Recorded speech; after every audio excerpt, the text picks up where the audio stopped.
Artificial intelligence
India Startup 360, an ecosystem which offers a comprehensive solution to the three key problems faced by startups, namely, mentor, money and market. IS360 is organizing a virtual Startup Expo 2021 from 7th to 9th of May. Key attractions of this virtual expo: startups can digitally showcase their capabilities and interact with mentors, investors and buyers. Entrepreneurial Development Program on 7th and 8th by Bharatiya Yuva Shakti Trust and IS360 jointly. Leading public sector banks like SBI, IOB, IDBI, Indian Bank, Bank of Baroda and Bank of Maharashtra have exclusive finance arrangements with Bharatiya Yuva Shakti Trust. Startups can avail of collateral-free loans of up to 25 lakhs. Bharatiya Yuva Shakti Trust provides this facility in 12 clusters across India. Pitch day for growth startups seeking funding from angel investors and venture capitalists on the 9th of May. Finance partners like AH Ventures, Growth Launchers, Letwing Ventures, UK India Startup Corridor and United Business Ventures, Mars Foundation etc. will focus on growth startups looking for equity funding. IS360 will also be launching their ambitious Business Idea Generation Big Meets program on the 9th of May formally. Many ADP cell or incubation centers across India shall be taking part in this mega event and present the pitch desk. The registration can be done using this link. If your invitation cell is willing to jointly organize the event and promote it aggressively, please feel free to contact us.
In 2013, we started SV Innovation Foundation. In fact, it's basically my idea which has been duly supported by Honorable Chairman of Samvidyalaya Khelari Mandal, Shri Vallabhbhai M. Patel, who is also President of Kadisi Vishwavidyalaya.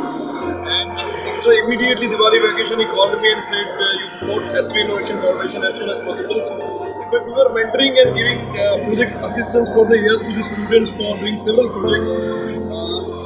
At that point of time, we used to give some 50 lakh rupees to the students and 50 lakh rupees to the faculties for promoting research. And then we started formally SV Innovation Foundation. At present, we have more than 55 registered ideas. Personally, I mentor 22 ideas, and we have incubation space where we used to mentor different ideas ranging from agritech, innovation, from women-centric issues. Then we have manufacturing for we have health tech, smart and shared mobility, and various other issues, artificial intelligence, machine learning, data mining, neural networks, and many more. So, the basic task of SV Innovation Foundation is to find out grassroots level students and innovators who are working there in the remotest corner of Gujarat or outside Gujarat, and we are identifying those students and researchers. We promote them with three different ecosystems. First ecosystem is supported by Industry Commissionerate Government of Gujarat, where we assist an idea for prototyping and commercialization to the extent of 21,28,000. 10 lakh rupees for prototyping, 10 lakh for marketing, and 1,20,000 as marketing allowance. Then we have student startup and innovation policy, where we have a fund of 1 crore at university, where we are supporting every student. So if he or she has a great idea to the extent of 2 lakh rupees. Third, we have the ecosystem called Gujarat Informatics Limited, which specifically focus on computer-based startups. There also we promote the students and incubate. They may get the fund to the extent of 10 lakh rupees. So basically, SV Innovation Foundation is affiliated by Kadisi Vishwavidyalaya and Government of Gujarat, and we are incubators of Government of Gujarat and Industry Commissioner. So basically, we need to generate the idea which is relevant to the entrepreneurship, and based on the idea, we can generate into reality. And after that, the screening and the presentations of the idea, we can able to generate to submit the application to the Government of Gujarat and Industry Commissioner. And after the scrutinize and the evaluation of the ideas and the presentation, based on that, we can able to release the fund.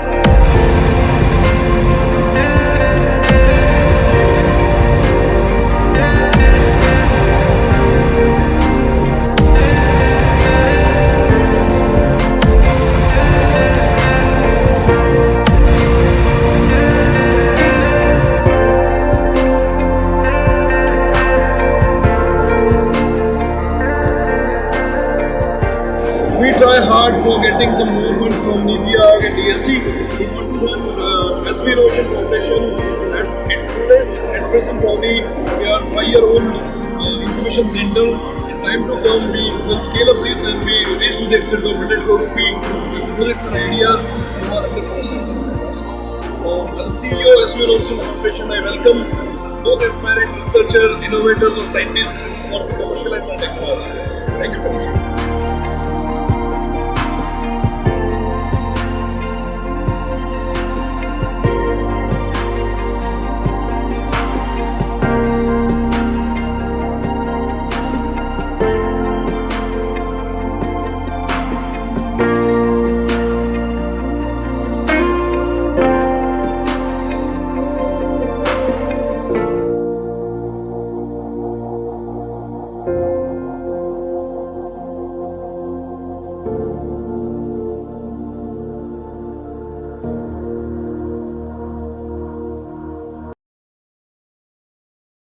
Agriculture is not profitable since farmers and farmer producer organizations FPOs are concentrating only in production activities and selling their produce at lowest level of agriculture value chain. Rural youth migrate to urban areas in search of employment and live a hectic life for not getting their satisfied level of jobs. SHG women are taking loans from past 20 plus years and they are only concentrating on credit and thrift mode of operations, but their livelihoods are not much improved. Solution for all these problems can be achieved through establishment of mini food processing units and transferring the benefit gained from these value addition services to the farming community. Agriga aims to be an one-stop, unique, holistic, entrepreneurial ecosystem model of integrated training and manufacturing unit, where the trainees comprising of youth, farmers, women, and FPOs will be provided with a platform of rural entrepreneurial opportunities, which is a combination of hands-on training, supplement with required business development mentoring and hand-holding support, thereby helping them equip themselves with all the required skill and knowledge to initiate their own small-scale Agriga business units.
artificial intelligence,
Agriculture is not profitable since farmers and farmer producer organizations FPOs are concentrating only in production activities and selling their produce at lowest level of agriculture value chain. Rural youth migrate to urban areas in search of employment and live a hectic life for not getting their satisfied level of jobs. SHG women are taking loans from past 20 plus years and they are only concentrating on credit and thrift mode of operations, but their livelihoods are not much improved. Solution for all these problems can be achieved through establishment of mini food processing units and transferring the benefit gained from these value addition services to the farming community.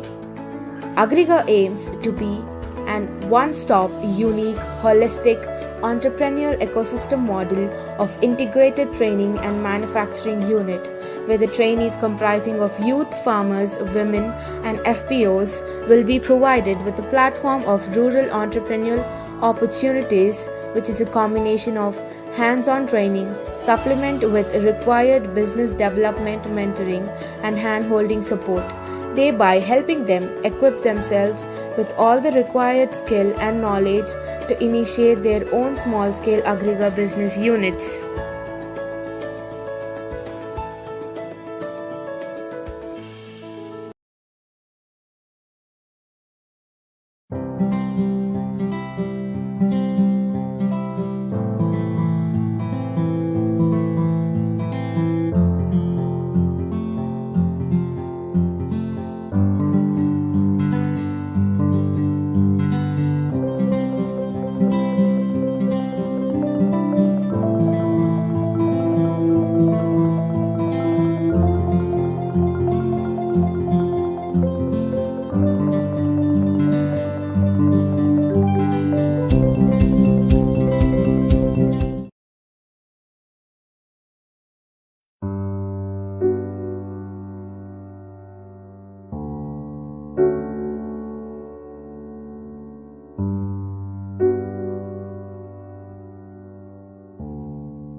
So, very good morning to one and all, and welcome to the Independence Day celebration of India Startup 360's Agritech Expo, jointly organized by. One second.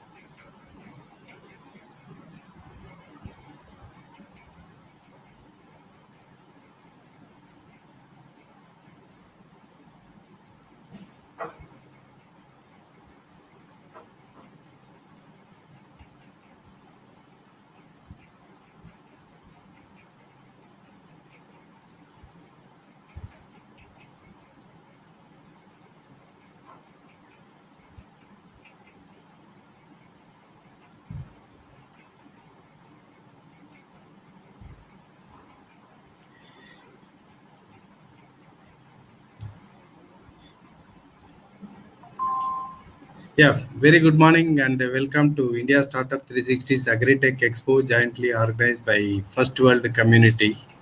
And today we are celebrating the 75th independence of India, and we are definitely privileged to have a galaxy of people to gather here and then grace the occasions. We have our eminent Dr. P. Shekhar, who is there, the instrumental behind many great initiatives of India. He is the chairman of global startup missions. I mean, the foundation of Smart City Foundation and also the Microtech Global Foundation. Authored more than about 150 books. So it will be our great privilege and honor to launch one of his books on agriculture, and that will be done by eminent Dr. C.K. Ashok and, of course, the Vice Chancellor of the Tamil Nadu Agricultural University jointly. So, by the time the other dignitaries join, before wasting the time, I would like to introduce two eminent young innovators who are here. Mr. Benjamin Raja from Coimbatore, and he's got an initiative called Farm Again. Raja, can you tell me what is that name, Farm Again?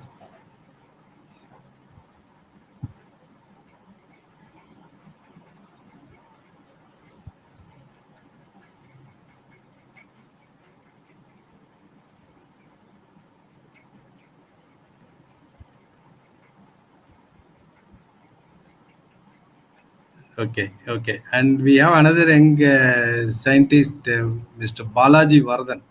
He is spearheading the initiative of a club called Tamil Robotics Clubs, and he has got many inventions to his bag. A brief introduction, Balaji. You need to unmute, Balaji.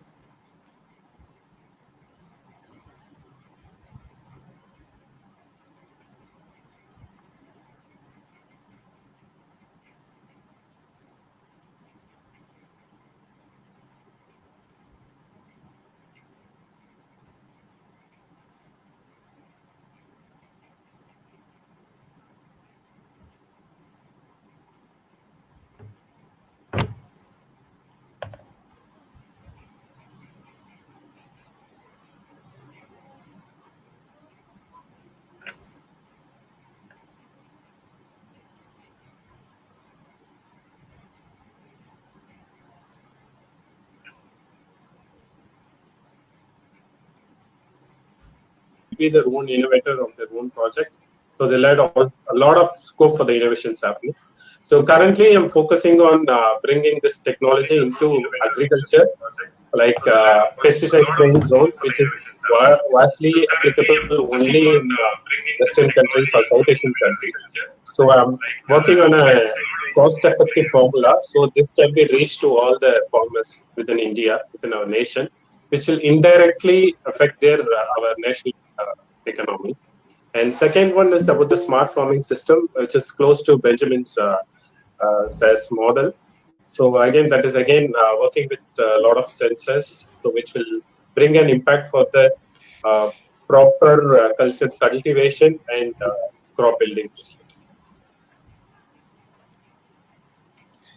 Maybe you can start your presentation, Balaji. Then we'll go ahead. So you can introduce your products or whatever it is. If you have any PPT, you can share it also. You are not audible. First, am I audible, sir? Yeah, please. Okay. So firstly, it's about the pesticide spray drone. As I said, the DJI drones which is available in the China, it is very cost, like almost 14 lakhs, which is widely used for the agriculture purpose or for the spraying purpose. So when we are working on that kind of model or developing a prototype or POC, it's a very, very huge challenge for us because we are working with young research scholars. So we just taken the technology with Make in India concept. So how much propellers or how much all these components are available in the Indian market, how we can, whether it is viable. So these are the challenges. These are the challenges that we have faced. But currently, we have developed, and with the help of an institution in Tamil Nadu, and we have given the prototype as well successfully. But as you all aware, so when we are thinking about a challenge or possibility of whether the farmers can actually deploy a drone at this point of time in India to use. So everyone, even the big, all the dignitaries present here, would definitely think it's a very big challenge, right? Or in terms of cost or in terms of operations, you definitely. So we were more focused on the technology is not an important here, but I'm more focused on how this can be brought to every small village in Bihar, somewhere in Bihar, or somewhere in southern part of Tamil Nadu or Kerala, tea estates. So that's what we are planning. So it's more about the model, the business model, rather than the technology that I'm working on. First one is, as we have mentioned, it is the cost. Yes, we have worked it on and we have brought it on to almost 1:3%.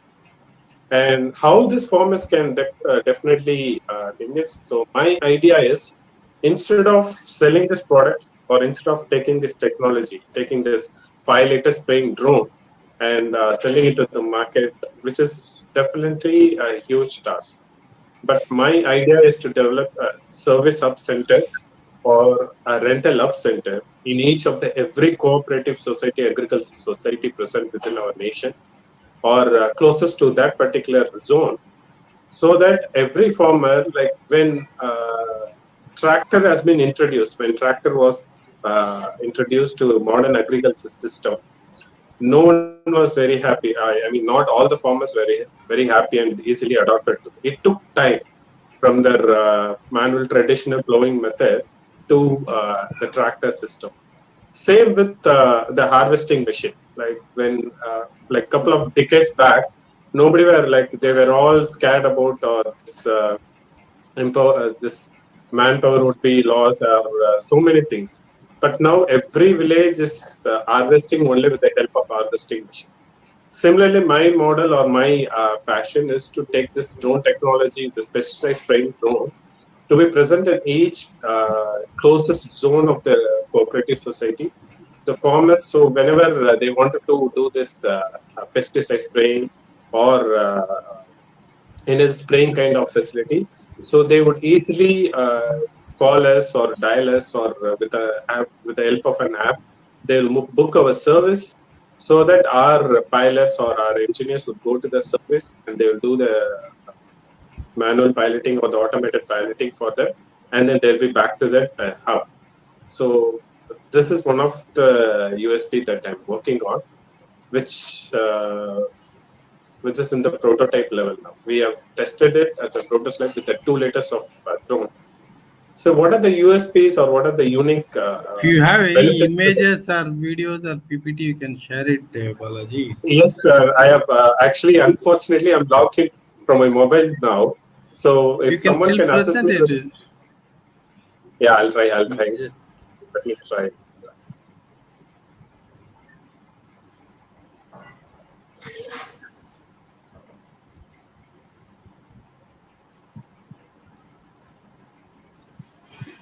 Give me a minute.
you please make it horizontal. You can rotate the.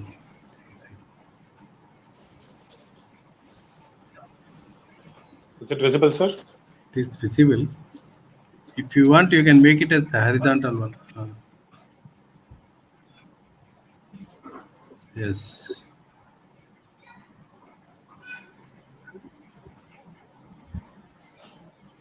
So this we have developed with the help of our research scholars team on our own. So this will carry up to 2 liters of pesticide.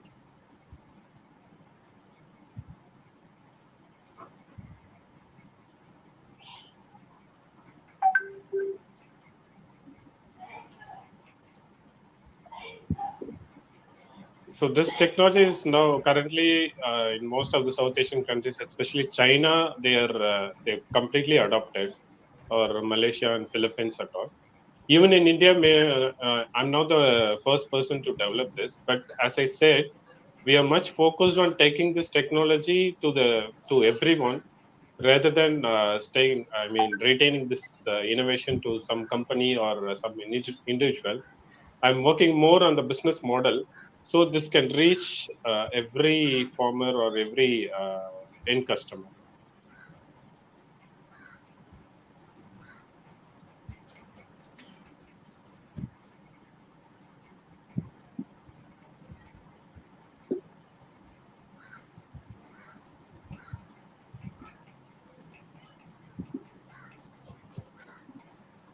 So yes, this is in the form that we have done at the backside of the college campus.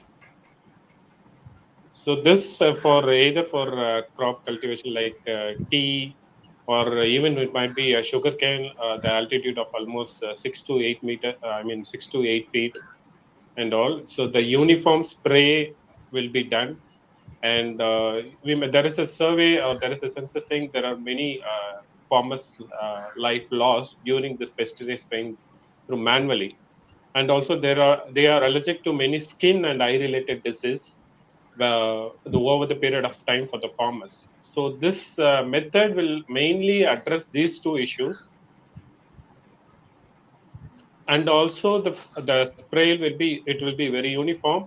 And again, this drone will be added with more features like checking the nutrient level or the water moisture level and irrigation level. So a lot of features can be added to the same level of drone.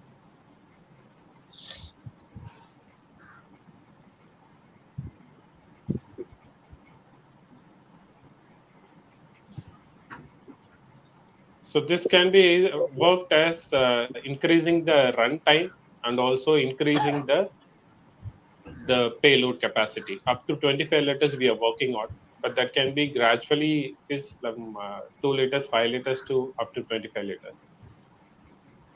The same model has been developed by IIT as well, and they have given this kind of drone during this COVID pandemic situation to spray sanitizers and disinfectants for the government buildings.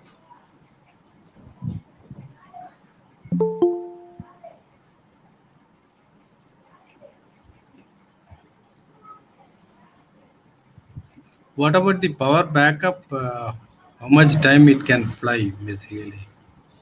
Okay, now we have this prototype level. It will be done only for few minutes, like almost we can say now our battery backup it is 3 minutes, but we can extend it for almost 20 minutes when we are going to invest a lot on this, because the battery, the propellers are the main components which add more value to this drones.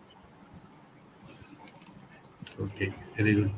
So the working model or the fully functioning model, it will maximum we can have it like we should change the battery like for every one round of spray, or every 15 minutes or every 30 minutes of spray we'll have to change the battery. So that's how our engineers would work.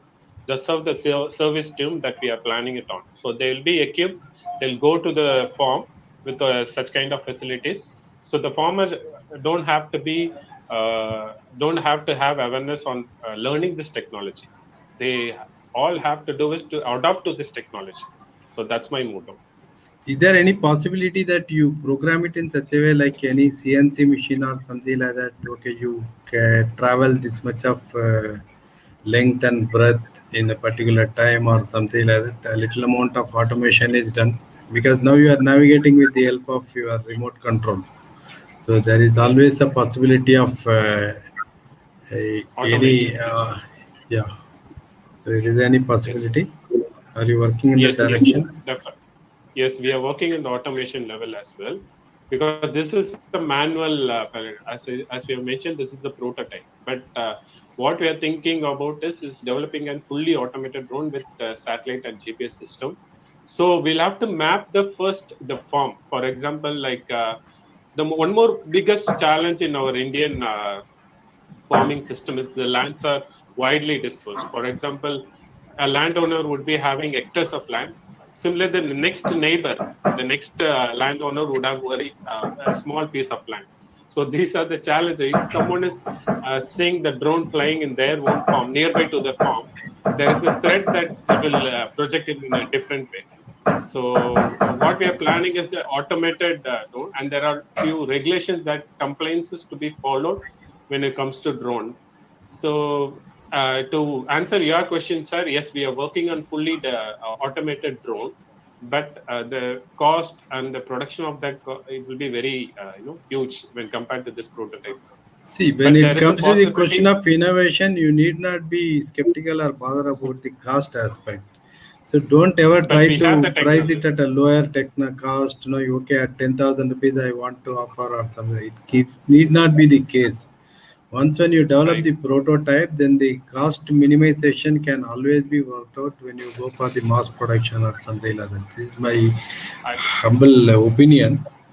Nevertheless, it's a very agreed, good sir. effort. Agreed. So, any other product you are working which can be used for the agricultural purpose or something like that? This is our complete project that we are working currently on. We also have other products like what Benjamin sir has mentioned. We are working on a completely automated IoT based agriculture farming system. So with the help of sensors, so it will monitor the moisture level. It will monitor the power level, that is the electricity within that farmhouse, and then the nutrient level also. So it will send the data through augmented reality to the user. So the user does not have to be physically present in the greenhouse or the smart farming system. So they will analyze the data. They'll know how to or control the environment within the smart hut. system. So that is again at the POC level now. But since Benjamin sir is present here, so I would like to give more opportunity for him, and I also am very eager to learn more from him. No, of course, that should be the attitude. No? Wherever the technology is available, you need to learn and you need to give both the way it is. Anyway, thank you very much. I have some small comment, Partha and Balaji. See, this is such a wonderful product. He should offer it as a service. Okay, he should not just anybody.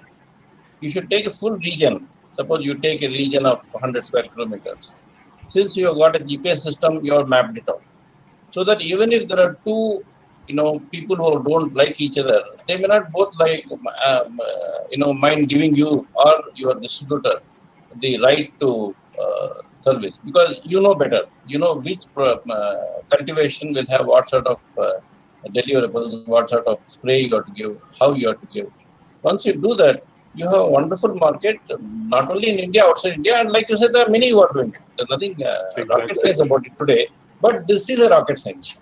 Okay. Yes. So, from the other angle that others cannot done, there's not rocket science. But yes, sending something up and spraying it, this is a rocket science. So it's a wonderful thing. But very carefully you should manage. You should have the first few clients who should watch for you. Many times where people say, we are in a hurry to do something and then get some bad name. Because this has got so many security implications. This has got implication in terms of, life of a person, life of the crop, life of the animal, and the life of your own drone. So all the three are important. Suppose you do something and the drone get destroyed, you lose. Suppose you do something and the crop does not grow, then again you lose. And you do something which has got security implication, you got your own problem. So if you do those things carefully, this will be something wonderful for the whole country and many places outside India. I think you're doing a good job. Rather, you should start working along with the FPOs as a community, instead of just going for one farmer here and there. You should always try to work with groups. We have Dr. Murugesan and so many other people. Maybe you can interact with them and take it up further as a case study and start validating your product. That innovation need to be validated and it could be made usable to the community. And that is where the real charm is. Anyway, thank you very much. Thanks for your time. I now have privilege to welcome Dr. CK. Can I add one more input here?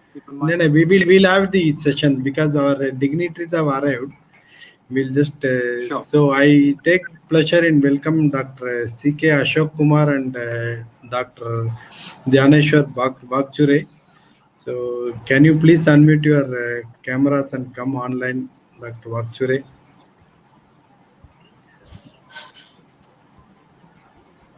Yeah, unmute. We can't hear you. We can't hear you. Yeah, very good morning to you. So thank you, and thanks for your valuable time. I would like to introduce our founder of First World Community, Dr. CK Ashok Kumar. He is there right now in Chennai and busy planting some trees on the Independence Day. So everybody is preoccupied with some responsibility or other, but nevertheless, we are very happy to connect people like Dr. Shekhar and Dr. Dhyaneshwar and other things. So just to give a brief introduction about Dr. Dhyaneshwar, he is the person working on the agricultural medicines for many years, from almost 20 years, if I am correct now, from Maharashtra. And he has spearheaded many initiatives also on this aspect. Dr. Bagchure, can you just give a brief introduction and maybe start your proceedings? Because you also have some other assignment to do. Yes, sir. So basically, I am working in agriculture since from last 20 years. I have completed my MSc entomology and PhD in nematology. And we have started our input manufacturing at Maharashtra, and we are manufacturing biopesticides and biofertilizers for agriculture, organic agriculture. Basically, I am zoologist, but I have done my research work in biopesticides and organic agriculture. After 2005, we have started planting these medicinal plants in our local area, and after 2010, we have established our Ayurvedic formulations also for these organic poultry medicine and human health care. So this is a little my brief introduction. Today, I would like to focus on biopesticide for organic agriculture.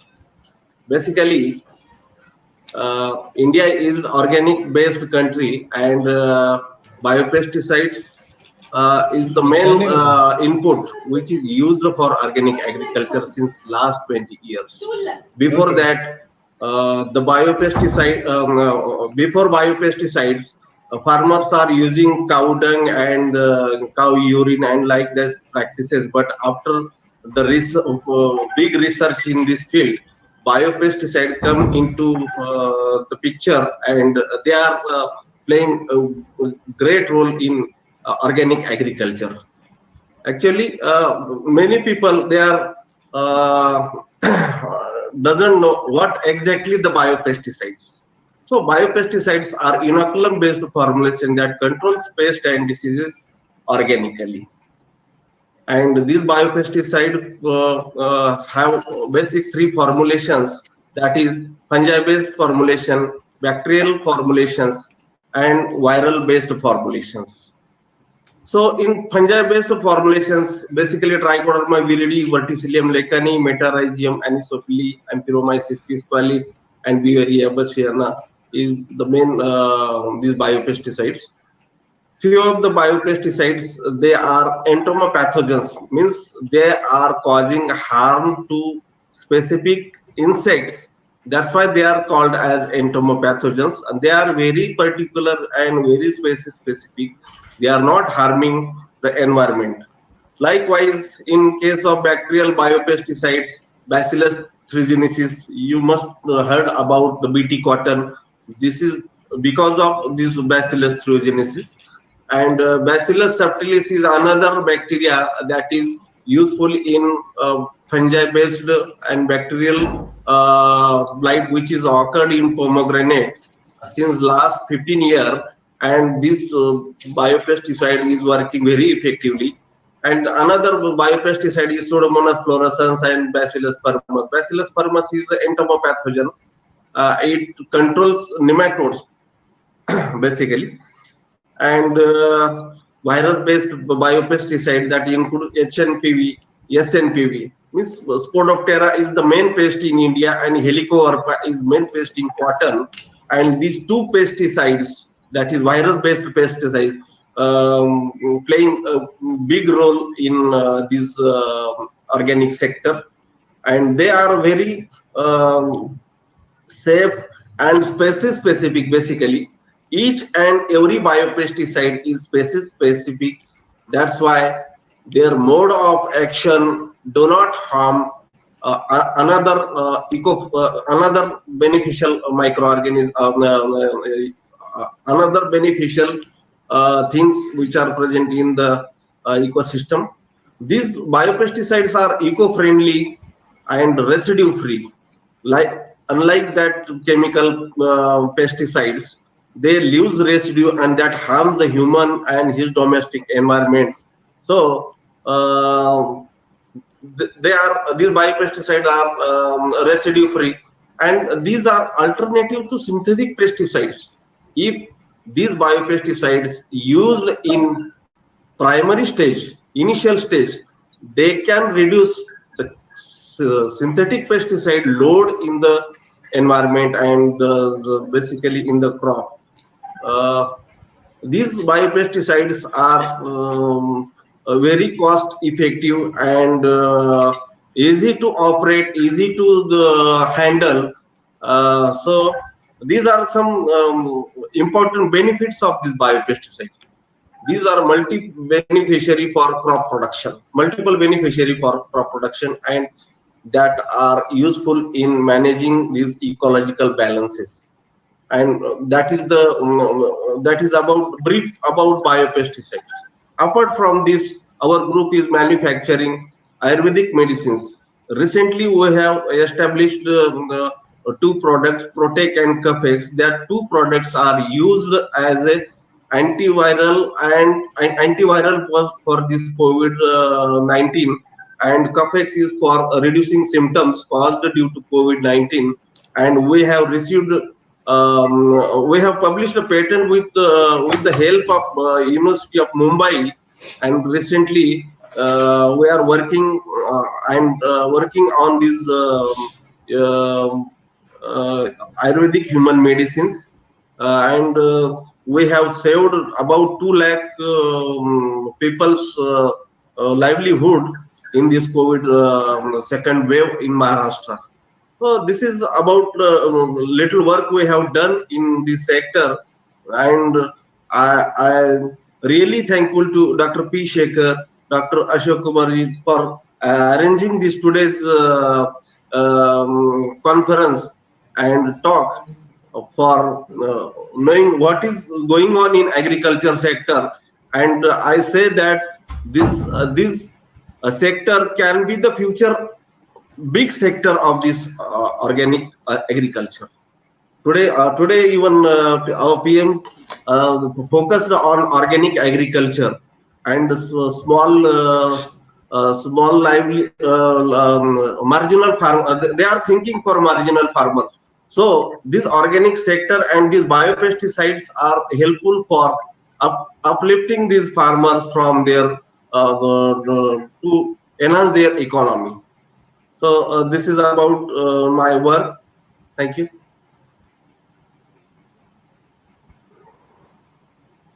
Yes, Dr. Vakure has done huge work.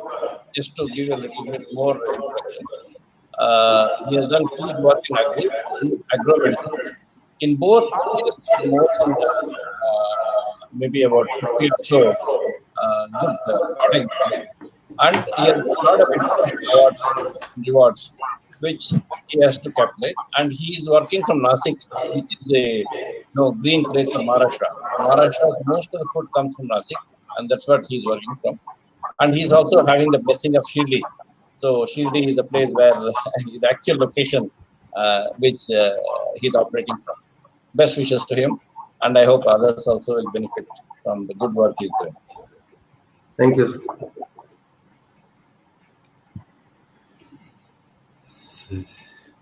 Very kind of very kind of you, Dr. Dhyaneshwar, for your valuable inputs. I'd just like to have some few words from Dr. C.K. Ashok Kumar. Any queries? Because he is very much into this organic farming and is an enthusiast of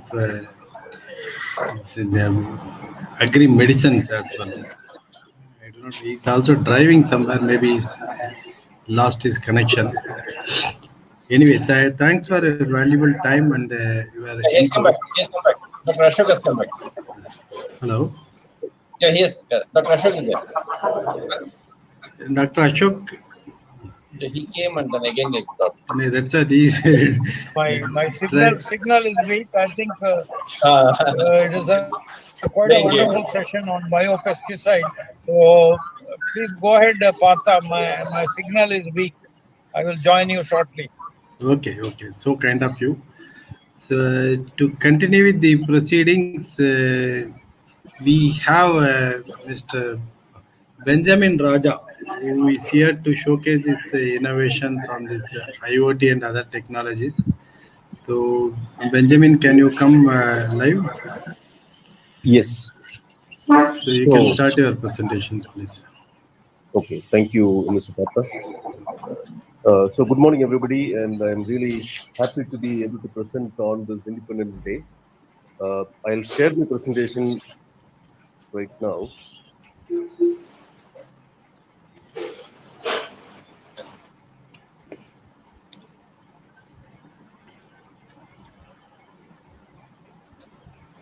Okay, so As I briefed at the introduction, uh, our company's name is Farm Again, and the reason for framing this name Farm Again was to send a message that there is a need to look at farming from a different perspective, which is why the name Farm Again came in. And our tagline is Harvest the Unharvested. The word unharvested, as you may all know, is incorrect English. But the reason we coined that is because there is a lot of harvest that we can still realize, which in today's context goes without realization, which is the reason for this tagline, Harvest the Unharvested. So what I'm going to talk about is smart agriculture using IoT and artificial intelligence. So what we have is a technology called Grotron, which is an autonomous precision farming technology. Morning, sir. Just to give a quick brief about what is smart farming. So anything smart has to have data. So it has to be data driven, and the way we collect data has to be systematic, and there needs to be a predictability around it, and we should be able to analyze the data we collect, and post analysis we should be able to take corrective actions, and hence a continuous improvement cycle. And if you're able to do this, we can call our farming as smart farming. Now, um, since we are talking about agriculture, one of the most fundamental things about agriculture is photosynthesis. We would have studied during our primary school, but this basically is the Holy Bible when it comes to agriculture. So, what happens is that during photosynthesis, the sunlight is processed by the chlorophyll of a plant. And during that time, what happens is the plant takes in the carbon dioxide from the atmosphere. And also, if the air water balance of the root zone is perfect, and if the necessary minerals are available in the soil, then the plant, in fact, takes the minerals from the soil, and the energy of this, I mean, from the sunlight is stored in the leaves or flowers or fruits, which is basically sugar.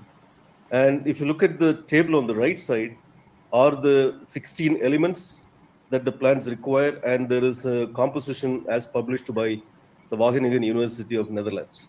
So the key takeaway from this slide, why I present this, is because the important thing here is to have the right air-water balance at the root zone and to have the right composition of minerals at the root zone. And whether it is organic or inorganic, the point to note is the plants understand these minerals and they take these minerals. While inorganically, you may supply the minerals as it is. Organically, what we do basically is to enhance the soil to a level where the minerals are made available naturally. So that's the difference between organic and inorganic. So once we have this understanding, I will now talk about the technology that we have brought to the market. So, if you look at these rectangles at the bottom, are the, let's say, they are the plots, each of which is individually controlled by a valve.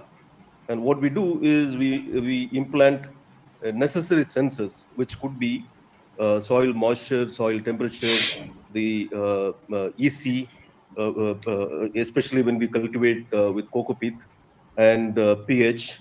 And we can also have nutrition monitoring sensors, although technically they have not really matured at this point in time. And the data from these sensors are then communicated over to the cloud, which is where the beauty of artificial intelligence take place. The artificial intelligence, for those of you who may not have a great understanding, I'll just brief very quickly. Um, the formula based calculations, say a plus b whole square equals something, right?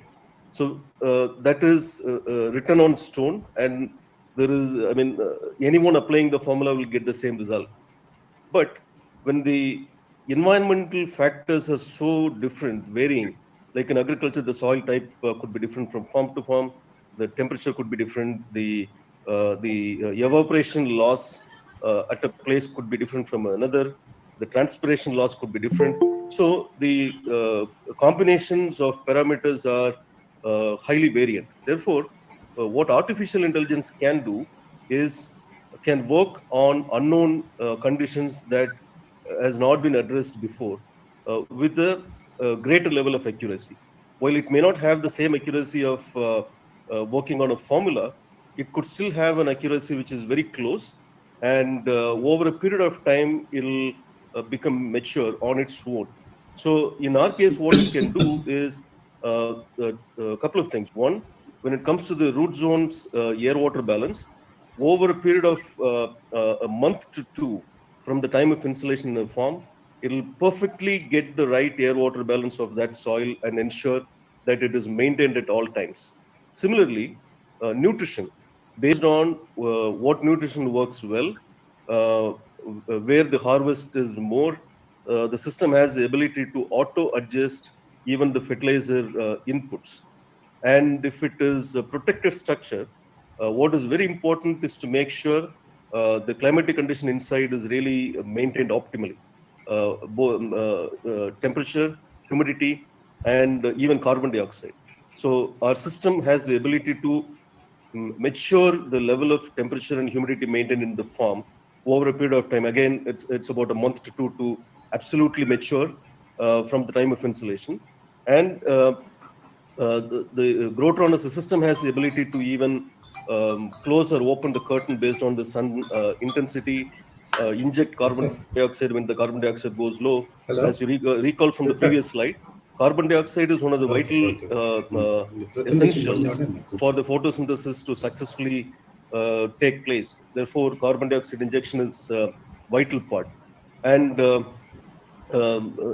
whole operation, it involves maybe opening a valve, turning a pump on, and injecting the fertilizers. All of that happens with no human intervention whatsoever. Therefore, the anomalies, the errors are eliminated to a near zero percentage. And the if you look at the Indian context, we still run into grid problems. I mean, when there is something that is essential that needs to be done, there may not be power in the farm. So a lot of modern farms do have generators installed in the farm. So Grotron has the ability to turn that on when it is required and turn it off when it is no more required. And not last but not the least, we have given a traceability with a QR code. What this traceability can do is if a farmer records his harvest on our tool, then it establishes a traceability of where it was produced, what methodology of farming was followed, what kind of pesticides were sprayed, all the way to the end consumer, and what he wants to disclose is up to him or her, so they can control the kind of information they would like to publish as part of this traceability. And this is how the information is presented both on mobile phones and desktop applications. And an additional information that I wanted to give, which to complement Mr. Balaji, who first presented, is that we have already worked on a drone and robo technologies. So drone cannot be used for pesticide spraying everywhere, because most of the pests lie under the bottom of the leaf, not on top. So we have been doing this R&D since 2015, and we have matured to a level now where the drones and the robots both can autonomously operate. Because our farms and plots are geofenced on Google Maps, they can take a flight with no prayer configuration whatsoever. They can go to the plot, pray, come back, and both the robots and drones can do that. Depending on what crop it is, we choose either drone or robots. So that technology has already been built, and we are now testing it out.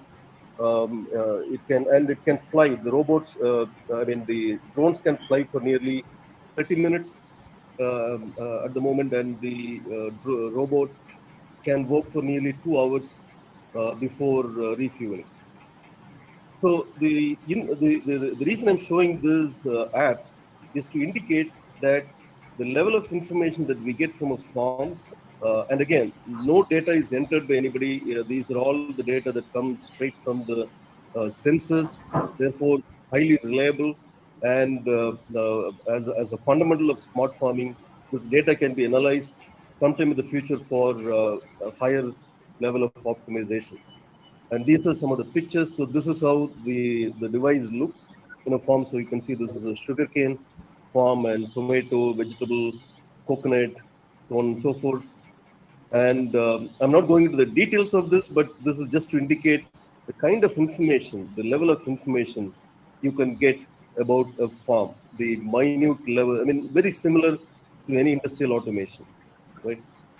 And of course, we have received several awards. These are awards, both of these were received from the Government of India in 2018. And since then, we have received several awards, both inside India as well as outside. And very quickly, I'll show a 1-minute video to give a good understanding of the technology. Join So it is பண்ணுங்க sir basically we பண்ணிட்டீங்களா highlight high yield with less camera water, unmute and பண்ணுங்களா sir it please is a completely autonomous irrigation system. Okay okay இருக்கு So it can இருக்கு sense the soil and the ambient parameters all 24 வந்துருங்க hours. வந்துருங்க வந்துருங்க This is in Tamil Nadu Agri University. We in fact cultivate paddy with Grotron. This is one of those pictures of paddy growing. This is tomato, and this is brinjal. So you can see the health of the plant when it is autonomously done using artificial intelligence as a backbone. The yields are up by at least 50%, and the water requirement comes down by another 50%, and which directly translates to reduction in electricity. Um, so this is coconut farm. So coconut farm, we have in fact improved the productivity from 80 nuts per tree per year average to nearly 140 per tree per year, and we have targeted now 210 per year per tree, and with that goal we are working now. So this is how the fertigation system looks.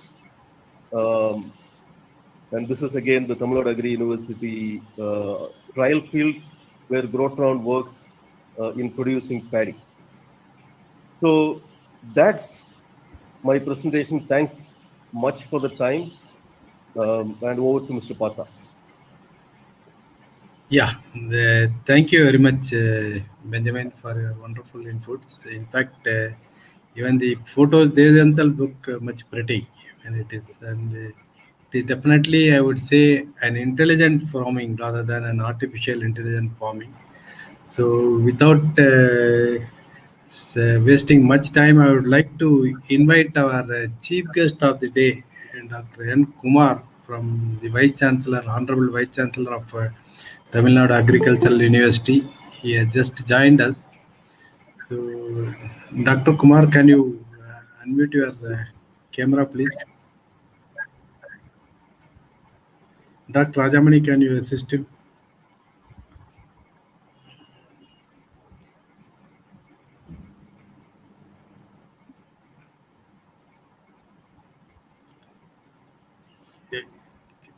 Can you hear me, Dr. Rajamani?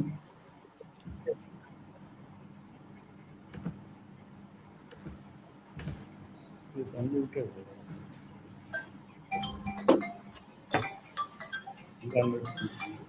One second, there is an SOS call from them.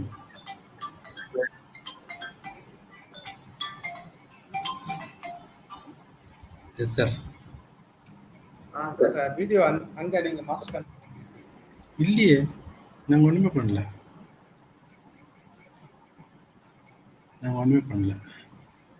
So audio is it can you here the audio sir? நீங்கள் வேணால் திருப்பி rejoin பண்ணுங்களா அவசரம்?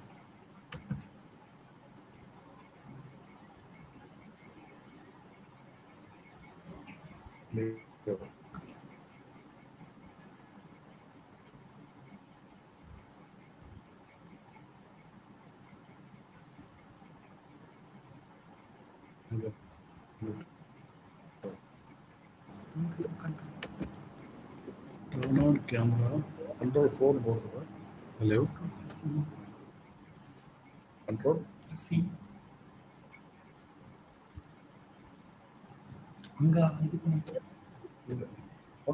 Sir, please try rejoining once. Just leave and come back. Maybe the things will work.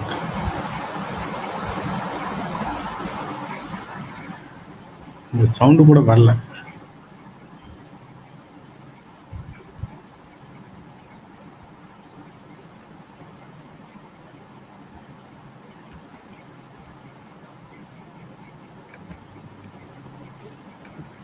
Yeah, just trying to fix up the issues. Hello.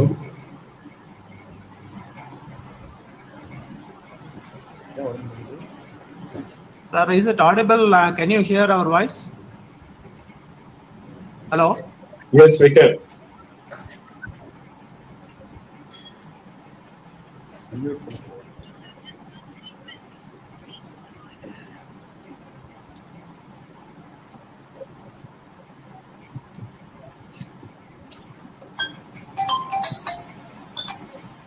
Sir சொல்லுங்கள் sir.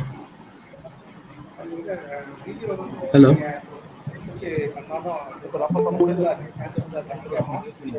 இல்லை ஒன்றுமே கிடையாது, எல்லாரும் பேசுகிறாங்க. நீங்கள் ஒரு தடவை லாக் அவுட் பண்ணிட்டு திருப்பி உள்ள ஜாயின் பண்ணுங்க. உங்கள் சவுண்டு கூட வரல. அப்படி சொல்கிறாங்களா?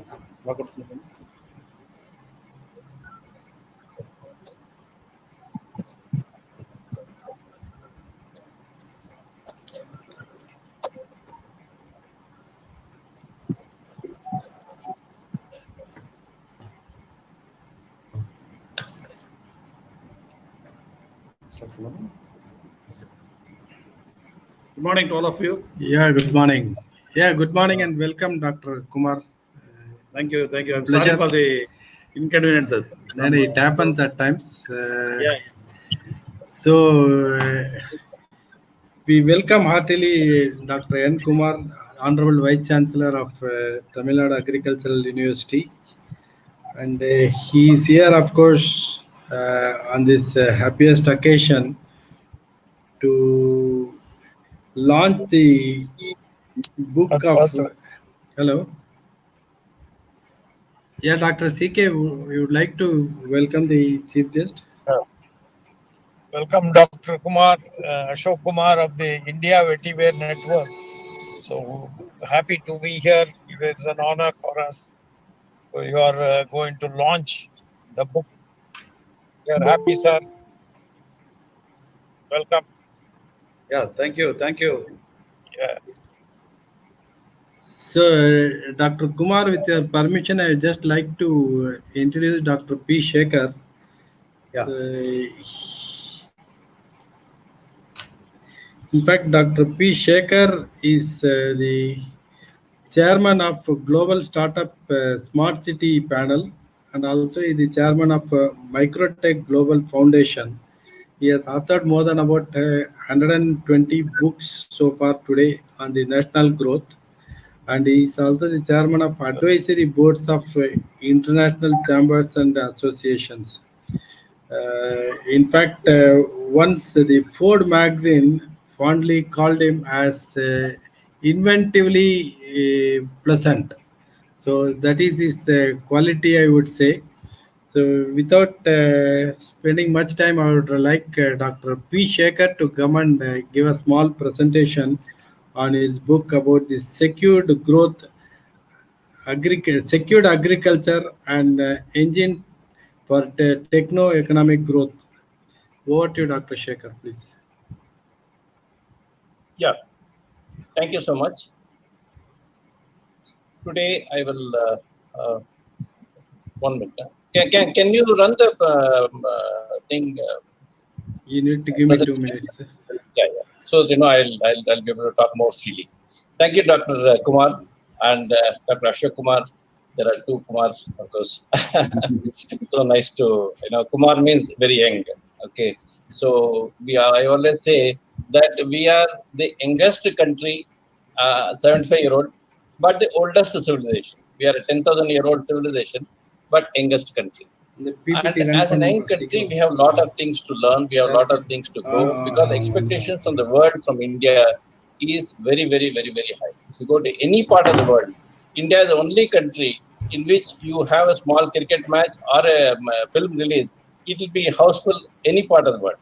Even Hollywood cannot claim, and even anybody else cannot claim. So we are a welcome country. And agriculture is something which is really gone through a huge upheaval. About 40 years back, for the next week's food, we were waiting for a ship to land from USA, a ship to land from Europe, a ship to land from even some of the smallest countries. So, it was so embarrassing that even the Prime Minister at that time said, let us all starve for one day at least to conserve food. Today, we are a food excess country. Today, the main problem is so much of FCA godowns and FCA things and so many other things are full of food. There are people who have spoken today, they have made it happen. They have made India a proud place for the agriculture industry.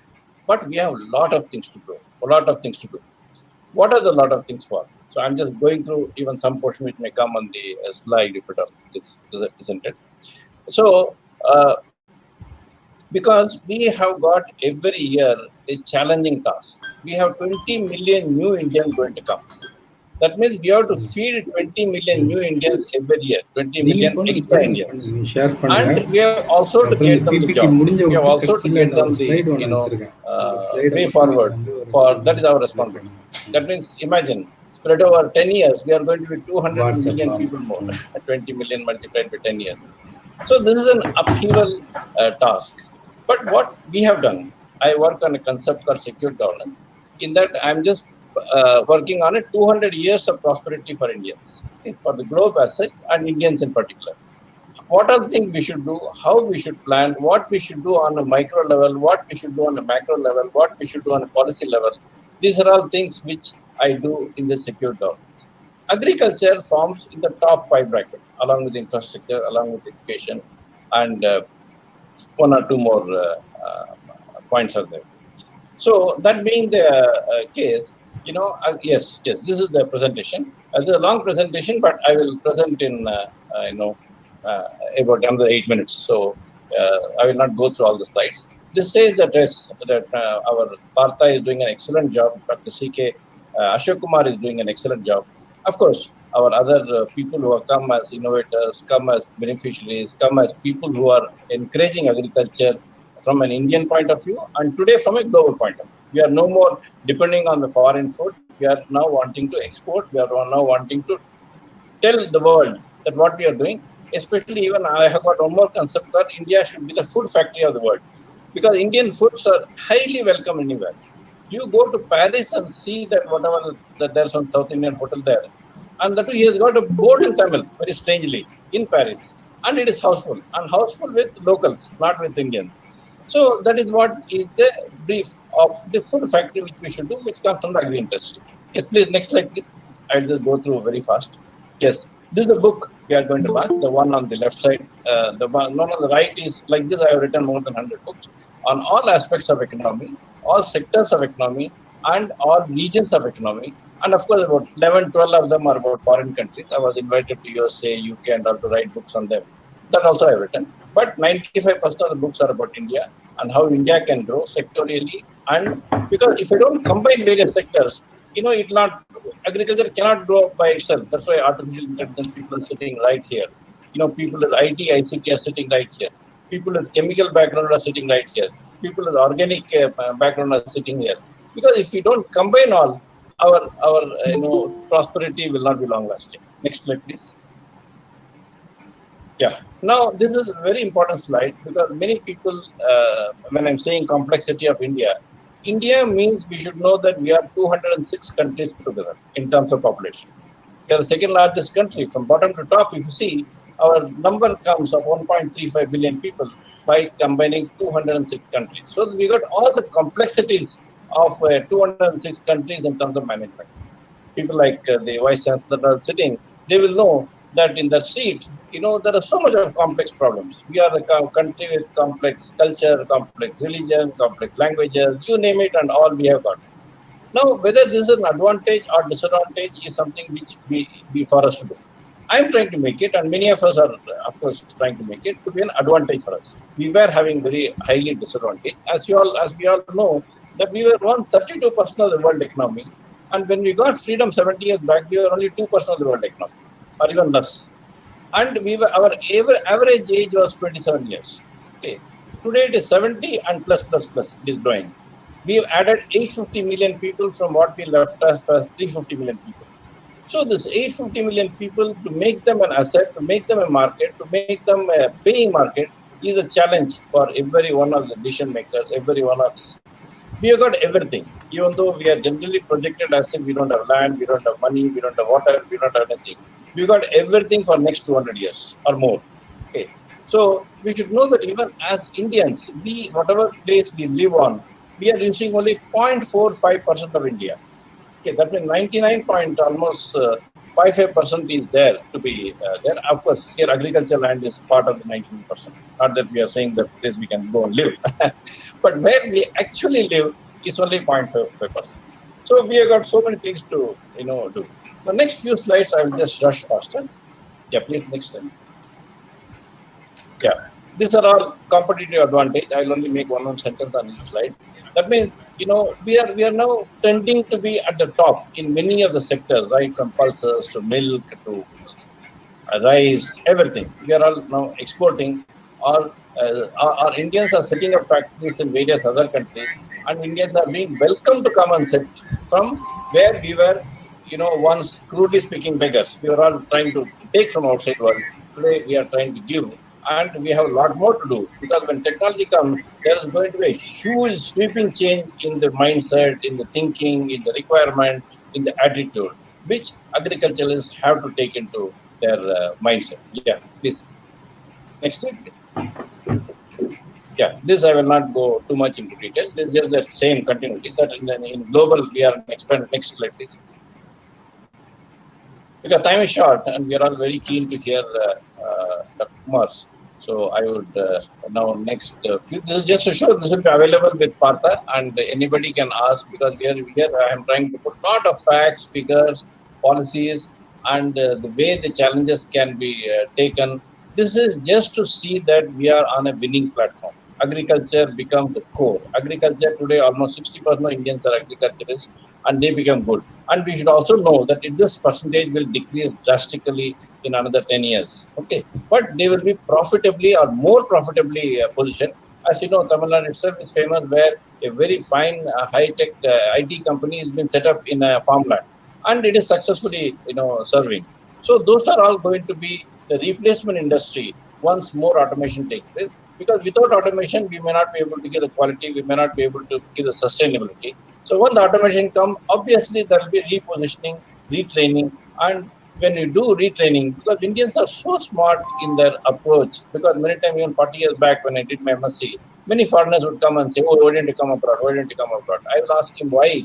He'll say Indians are so smart that you may be in any subject, you come on top the other subjects. So that particular aspect of an Indian, we have to keep it up. And as the Partha and others are doing an immense job, we have to ensure that we capitalize on it and then take it forward. Now, next slide, please. Here, technology is going to play a huge role. We should not shun technology. Many times people are afraid that technology will try to give unemployment. Please do not worry about it, because right from the time when wheel got invented, right from the time when IC got invented, right from the time from IT got invented, people thought this is going to deprive. But it has to be taken very carefully. Of course, it should not be that we overdo technology. If we do overdo technology, yes, we are in for trouble, because nobody will gain. If people want to over automate life, I always have one small statement that if you over automate life, if you have highest expectations from artificial intelligence, believe me, we all will be in ICU. Why? Because in ICU, everything is served to you. Artificial intelligence, the nurse will serve you. We don't want to be in ICU. We want to be a living creature. We want to be an adventurous creature. And we should look forward to technologies which make life better, which make life good. And agriculture is something which will go for a huge amount of automation, huge amount of the one which was shown and by one of the speakers was excellent. Okay. So somebody may say, no, even the small child plays such a toy. Yes, that is required by agriculture also. Then it makes life good. It makes life efficient. It makes life very, very interesting. Yeah, next slide. Key agricultural trends, of course. There, next slide. These are not something which will take too much time. I will not go into these details. These are not available for anybody to see. I will directly go to the last 3 slides. Please just keep going. I'll tell you when it should stop. This agriculture irrigation management. This is more of a drip irrigation and modernization, how the water is to be conserved, how water is to be utilized. Next slide, please. This is the food processing industry. As I said, we have to be a food factory for the world because our food is one of the best foods in the world. We have traveled all parts of the world, and there's nothing better than Indian food. Many are coming back to Indian food after taking other foods. Of course, we have to do it very carefully because the world has got their own tastes, and we cannot impress our taste on them. But we have got a versatile. Yeah, next slide. Food processing industry is also growing by the day, growing by the minute. So it is something because there are 32 million Indians abroad. They become like our ambassadors for various things, and it is something which we should know that whatever we are doing, whether we want input in terms of technology from abroad, these are there. Whatever we are doing when we want to go abroad, these people are there as our, many of our speakers today some are from London, some are from Ghana, some are from Singapore, some are from other countries. So I'm sure they are all will help India to grow and help those countries also to grow. Next slide, please. Yes, this will take time. We will skip this. I'll directly go to the secure governance one. Yeah, because that's something where I might like to spend half a minute because it's very important for what we are talking. Next slide. Indian agriculture products and all are highly for international market, and there is a huge requirements which is not discussed at all. We only talk of some shortages, but not discuss that so much of requirements are there. Yeah, next. Yeah, next. Yeah, these are the challenges and opportunities because nothing comes without a challenge. But the opportunities are, believe me, far more than the challenges. Challenges are easily surmountable because agriculture is fully welcomed by many other countries. Next.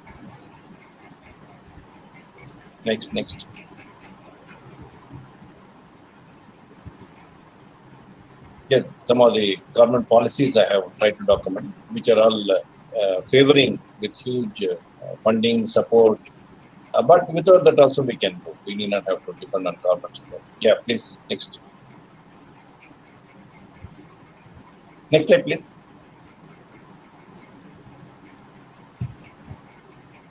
Yeah, next. I'll directly go to there's a slide on secure governance so that I can end and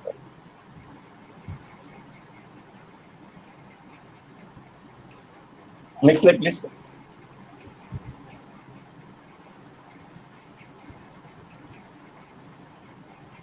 Next, budget support is there. Because this is a vast field. I'm trying to cover in 8 minutes time. Please bear it. Yeah. Next one. These are something which is very important because from the point of view of agricultural growth, okay. Because there's a multitude of agricultural growths. I'm now going to a concept called secure governance. Next slide. That will need 1 minute of description before I close the next. Next.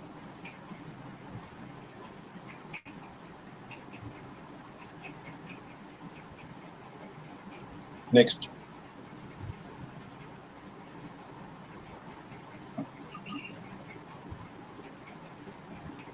Next. This is innovation because agriculture calls for a huge amount of innovation. Yeah. No, this is the next slide. I will spend 1 minute extra. See, in all this thing, people would say, where does the money come from? Because everywhere, yes, please hold this. Hold the next slide. See, there is this concept called secure governance, which is my doctrine for self-sustained growth. Some of the largest projects in the world use this particular concept.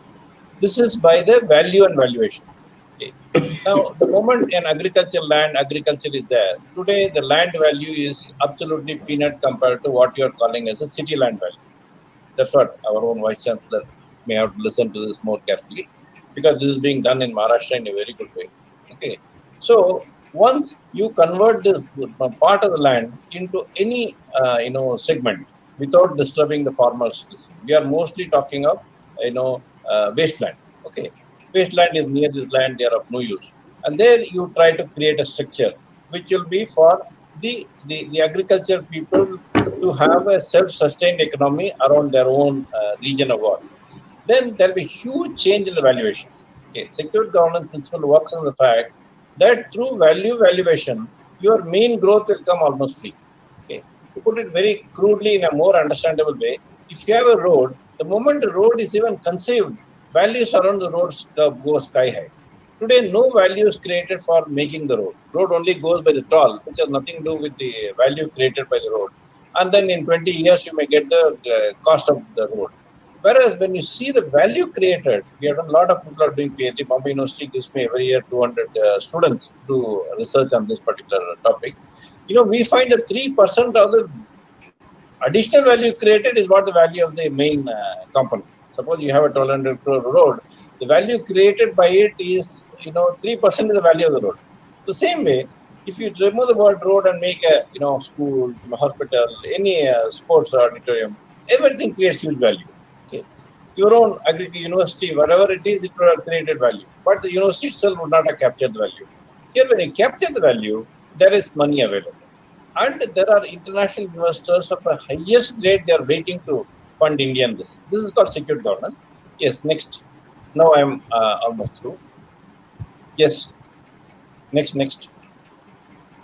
Yeah, this is the way the hub will be created, so that we don't disturb the farmers' land and create a hub around that land, and they all will become smart cities. Of course, my concept of smart cities is smart villages. We are not talking of smart city only as Bombay and Delhi.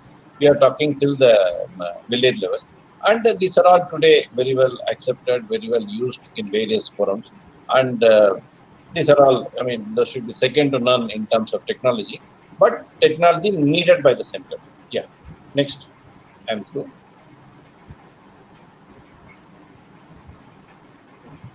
Yeah. Next. Next step, please.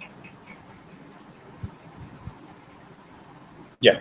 So with that, I will, conclude this with the statement that agriculture is something very, very innovative, very much needed. They should not be seen as old and as something which is dilapidated. The type of importance we are giving to agriculture is not something which is good. We have to give far more importance, because agriculture is the one, even during this COVID time, we are all living because something has come as food from an agriculturist, not because of any others.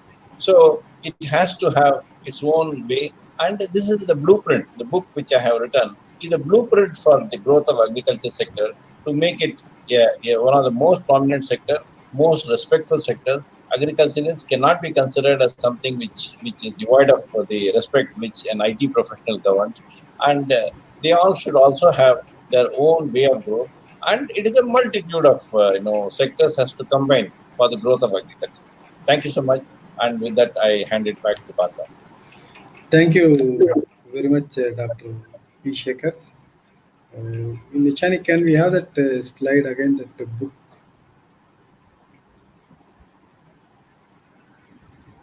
I had an excellent forward note from Dr. C.K. Ashok Kumar. I'm sure he will read it out rather than be reading it. It's a great honor for me to write to you, Dr. Shekhar. I think So here is the book. Maybe I can request Dr. C.K. Ashok Kumar and Dr. N. Kumar to jointly launch the book and then give their forwards to it. Yeah, I'm very delighted to have the book launched today. It's a very appropriate time. So today is the 75th Independence Day. On this day, I think Dr. Shekhar has brought out this book called The Secured Agriculture, an engine for techno-economic growth. So on hearing his presentation, I was stunned, because very rarely people can have a vision for 200 years and with so much of precision and details. So I think he has rightly said many revolutions have come, but agri will stay on forever as long as the mankind is there. So I think, but it has to embrace the change, embrace the technology, and retains its originality, so that the whatever is the growth, it retains its originality. So that's what the secured agriculture is governance and various aspects of the economic growth. It has been very beautifully highlighted by Dr. Shekhar. So I am very honored to write the foreword for this book, which is very historic, and it will be a reference in all the agriculture colleges and also on the academy all over the world. So I'm also honored to have Dr. Kumar, Vice Chancellor of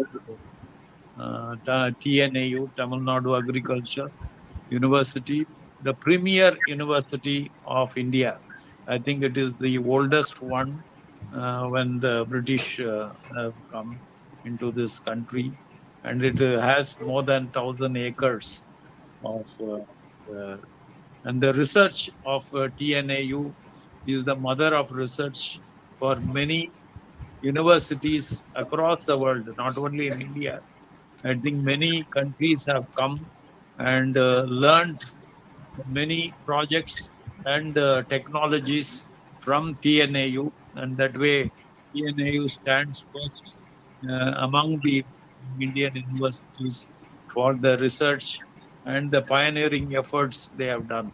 So I am indeed honored to have welcome Dr. Kumar, and we are also connected very closely with TNAU, with our India Vetiver network.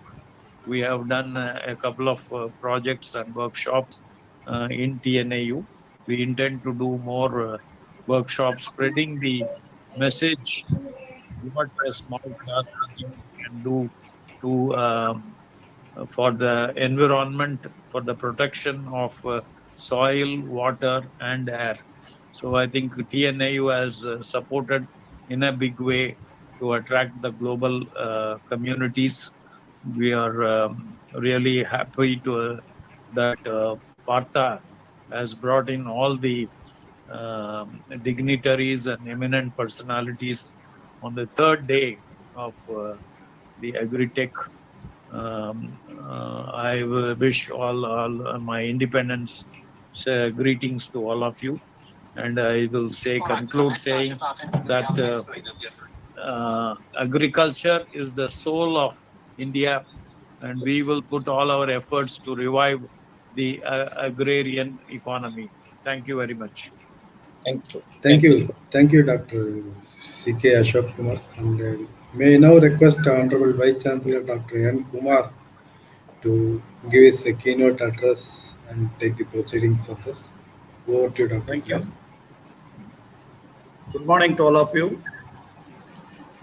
I also extend my heartfelt greetings on the eve of 75th Independence Day to all of you.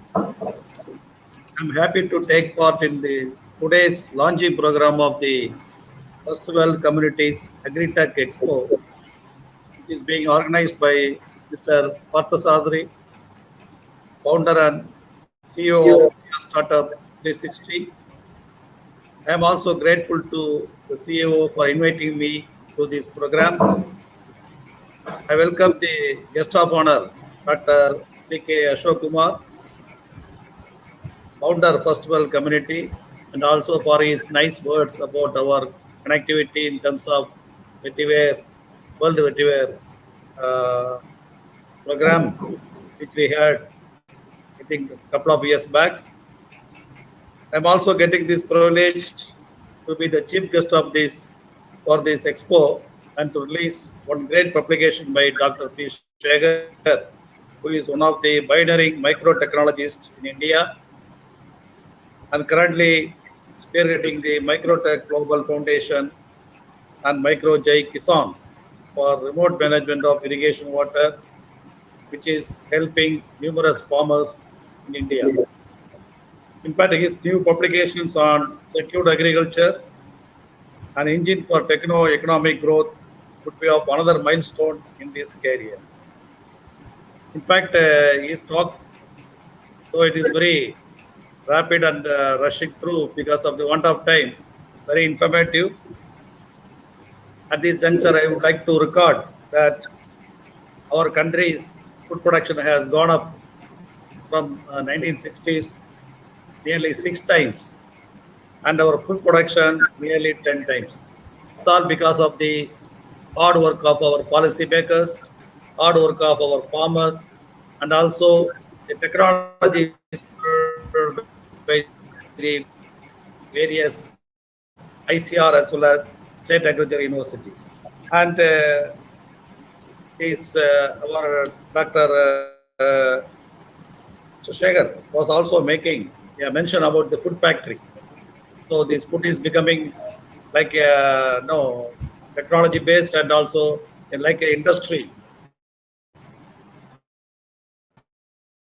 And if you just analyze, our country has been exporting a lot quantity of paddy, rice, out of which 50% is from basmati and 50% is from non-basmati.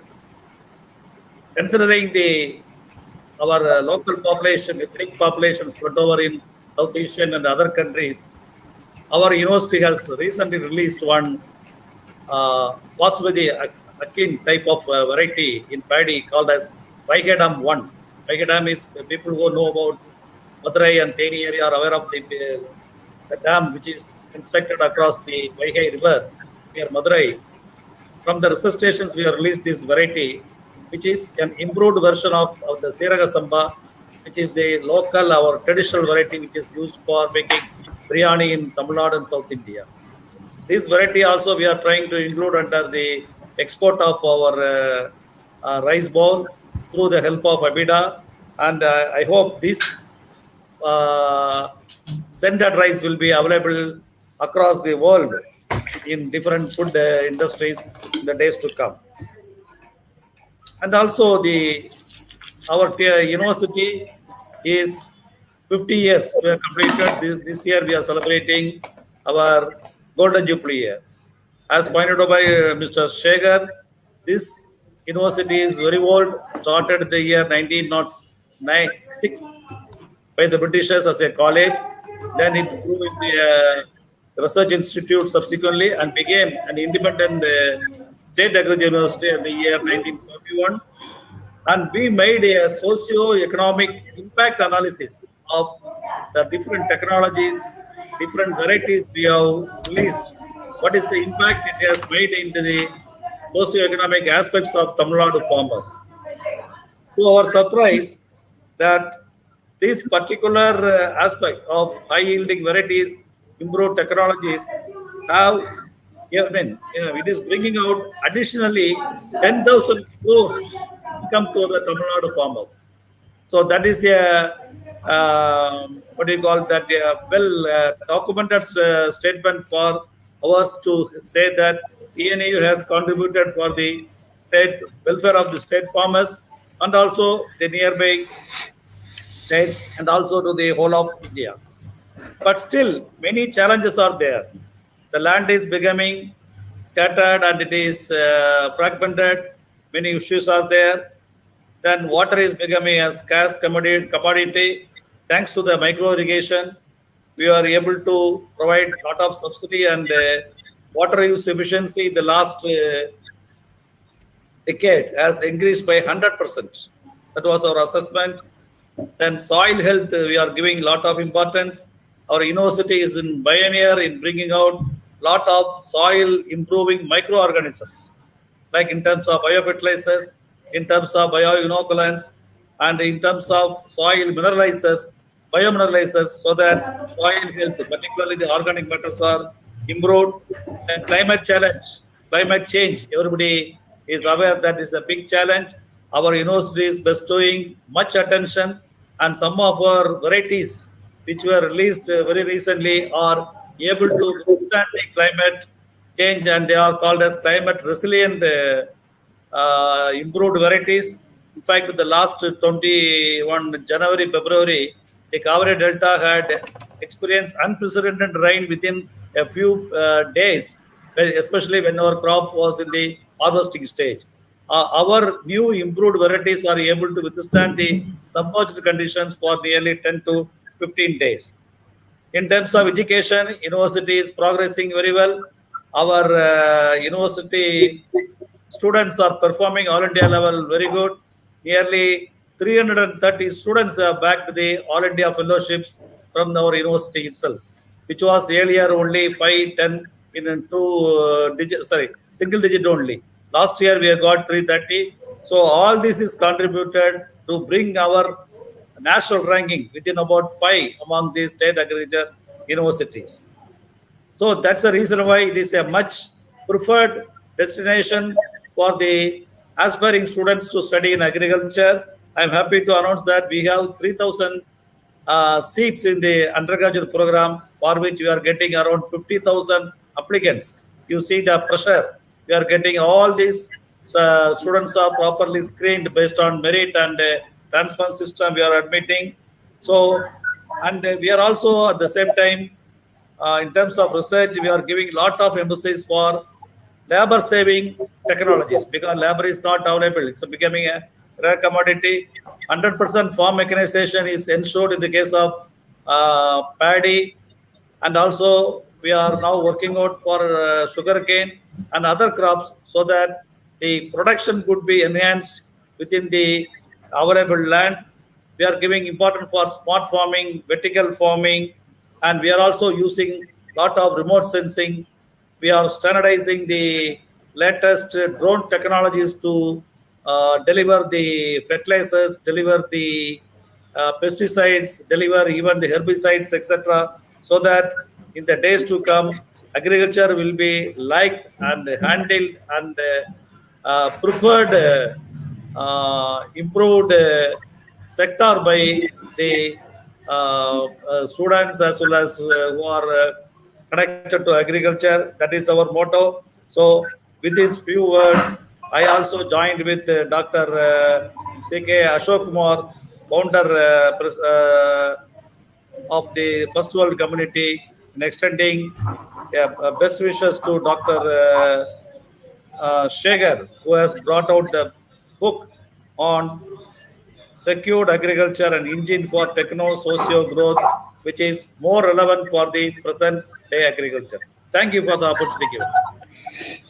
Thank you very much, Dr. Kumar, and thank for your thorough insight on the agricultural development and the activities done by the university. So, a few quick words from Dr. Shekhar. Yeah, thank you. Thank you. It's a very great privilege to hear university devoted to agriculture, and the two by a person with the full knowledge and eminence. Of course, for launching my book, I'd like to thank you personally. But from agriculture point of view, quite many new things have to be done, as I pointed out in my book. Because when agriculturalists change, many other sectors has to be part of agriculture. We cannot just divide ourselves; then we may get isolated now, which has happened in few sectors. That we should ensure it doesn't happen. And now, right from my 80% agriculture, we went to 60%. It is less than 60% now. When others go, it should not look like they've gone out of agriculture. Agriculture is part of our life, unlike few sectors. So, even if an IT project is set up in an area, it should be part of the agriculture university. It should not be divided, but it should be like in our conventional industrial sense, we say JV, joint venture. It should be on the spirit. It should be taken. It should not be taken as if they have gone away from agriculture and said, then there would always be a clash of interest. So, in that broad basic way, like you rightly said, drone and other things your own university is using. Now, this should not be considered as outside the purview of agriculture. It should be considered as part of agriculture. Then what happens? Even you will be doing more research on IT, ICT, and all for agriculture, which will be part and parcel of the growth of this sector. So, with that few words, let me not take you again more time. And thanks to both the Kumars and Partha and the host of other dignitaries to make this a success. And let us make India, as I again repeat, my dream is food factory. India's food should be so famous that Indian agriculturalists and others would automatically grow. Thank you so much. Dr. Shekhar, one quick question from me. In your book titled that Unleashing Prosperity of Overseas Indians for Strategic National Growth. So do you foresee that agriculture can play any role in that? No, you see that unleashing this overseas Indians, I am seeing from a very different perspective. See, today we have got 32 million Indians abroad. Okay, I'll come to your question in another 2 minutes time, because I have to give the overview to come to the particular question. These 32 million Indians, many times we say, oh, India didn't do justice, so they have gone. I'm saying opposite. I'm saying each and every Indian who has gone, we have exported a supercomputer. Okay, we have exported something of that value, and they are doing full justice to India by bringing $85 billion every year to themselves. So there's not any government funding. We should not mistake that. But by that, where does these figures relate? We should see. One of the point I made in my presentation was the 20 million Indians who are coming every year. This we can never stop, because we cannot dream. Because Indians is a family-based company, a family-based country. Indians are very sentimental. Indians don't have the type of diverse rates which are there in abroad. So India is going to grow, whether we like it or no. The moment somebody becomes 25, 26, we keep asking where the good news. So that's part of the growth. Now, they will become a liability to us if you don't plan properly. So the overseas Indians and agriculture, I'll say, how does it come? The moment we send anybody abroad, they almost directly or indirectly support 10 people in India. So in my book, what I have tried to do is that I have said every year India should promote 3 million people to go abroad. Today it's only 3 lakh. That means almost zero we are at and right side. And there we are saying that every university, including an agriculture university of Dr. Kumar, should promote 10% of the students for potentially placing them abroad. Now, the mindset should not be that when somebody goes abroad, it is just like you are giving your daughter in marriage to somebody. She's not going because she doesn't like you. She's going because the life is going to change. So same way, these people are going as ambassadors of India. These are 2 words I'm coining, and a supercomputer. So these are all supercomputer which is going as ambassador of India, and they would naturally go there. Now, where does your agriculture come in picture? You link it to my concept of food factory. If I had to make food factory India's food factory, food cannot be exported. Agriculture product can be exported. Food has to be done. Food has to be done on the same day when you're consuming. When these people go, they would naturally have a food ingredients. Every state in India has got such special, and oddly, Tamil Nadu has got the largest number of food going from India. So, they all have to go through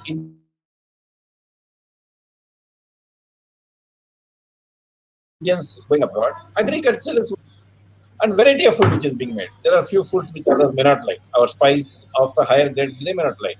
So this overseas portion would automatically get linked to the growth of agriculture. Now that we are in food exporting country, after a few days it may dry out if we do not say what is our food going to do. Suppose we don't say what is our milk is going to do, what is our rice is going to do, what is our other pulses going to do.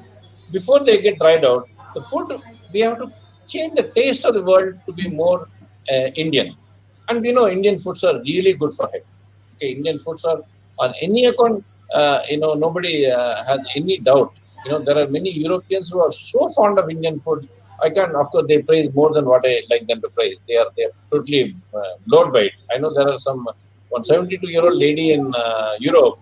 She says she's alive for the last 50 years only because Indian Ayurveda saved her. Because whatever drugs they had, they said this girl is going to die. When she was only 16 or 18. Now she is 72. And she has not even visited India. She's a Sanskrit scholar. So like that, there are many who are our indirect, again, ambassadors. And these people going abroad will be our direct ambassadors. And then agriculture will have a huge way to gain. Because we are now today a food, at least agri-export country. Yeah, Pastor. Yeah, thank you very much. Thanks for the thorough insight. And I heartily thank Dr. N. Kumar, Dr. C.K. Ashok Kumar, and Dr. P. Shekhar for being the part of this wonderful program and making this session much more eventful, especially on this 75th Independence Day.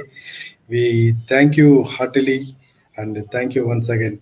So, as a part of this program, we have another important visitor from Ghana.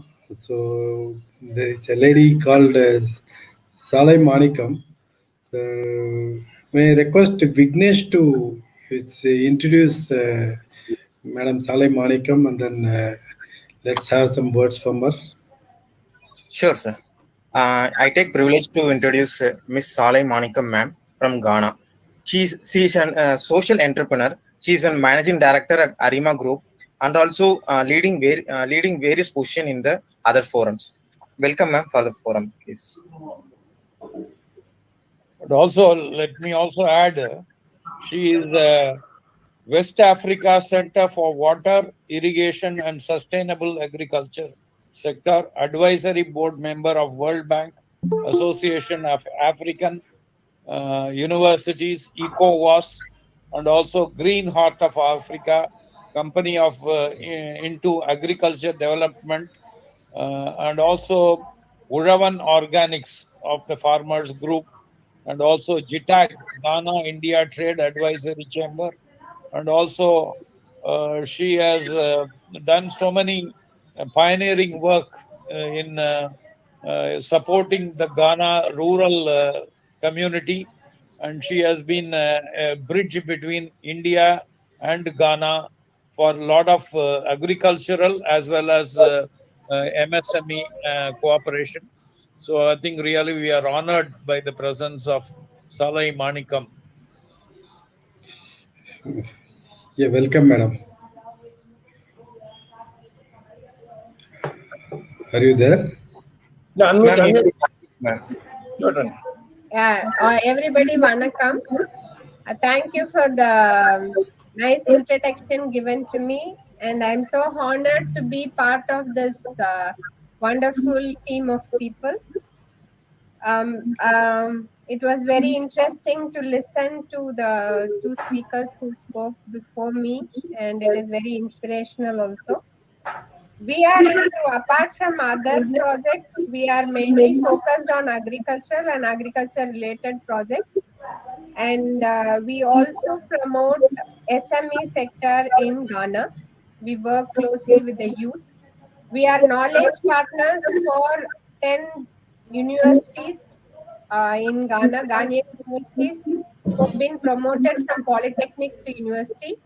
And we represent and we take knowledge partnership from Indian universities.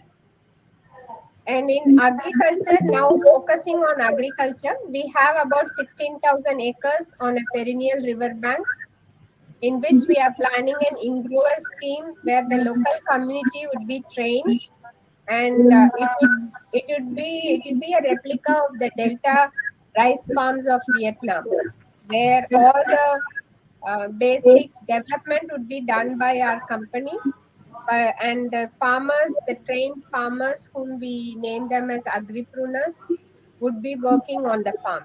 We also work with various universities in Ghana who are our academia partner.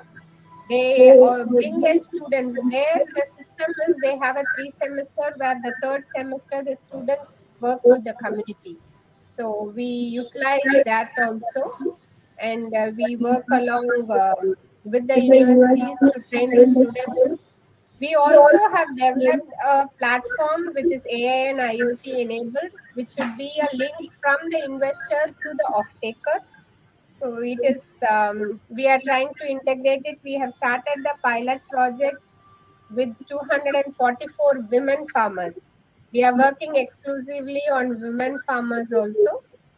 It is called She Farms. They originate from Mauritius. We work with them. So these are various initiatives we are in. And now in India, we are looking at partnering with the various agri entities and mainly the universities where we could bring Ghanaian students to study, or we could take the knowledge back where they can work with the Ghanaian universities to educate the students over there, or short-term training for farmers for specific crops. Because most of the crops we grow are already tied up for buyback. We don't do perishables as of now. We do grains. We are focusing on grains, and we do the processing, sorting, and processing, semi-processing, and supply to the brands, various brands we supply.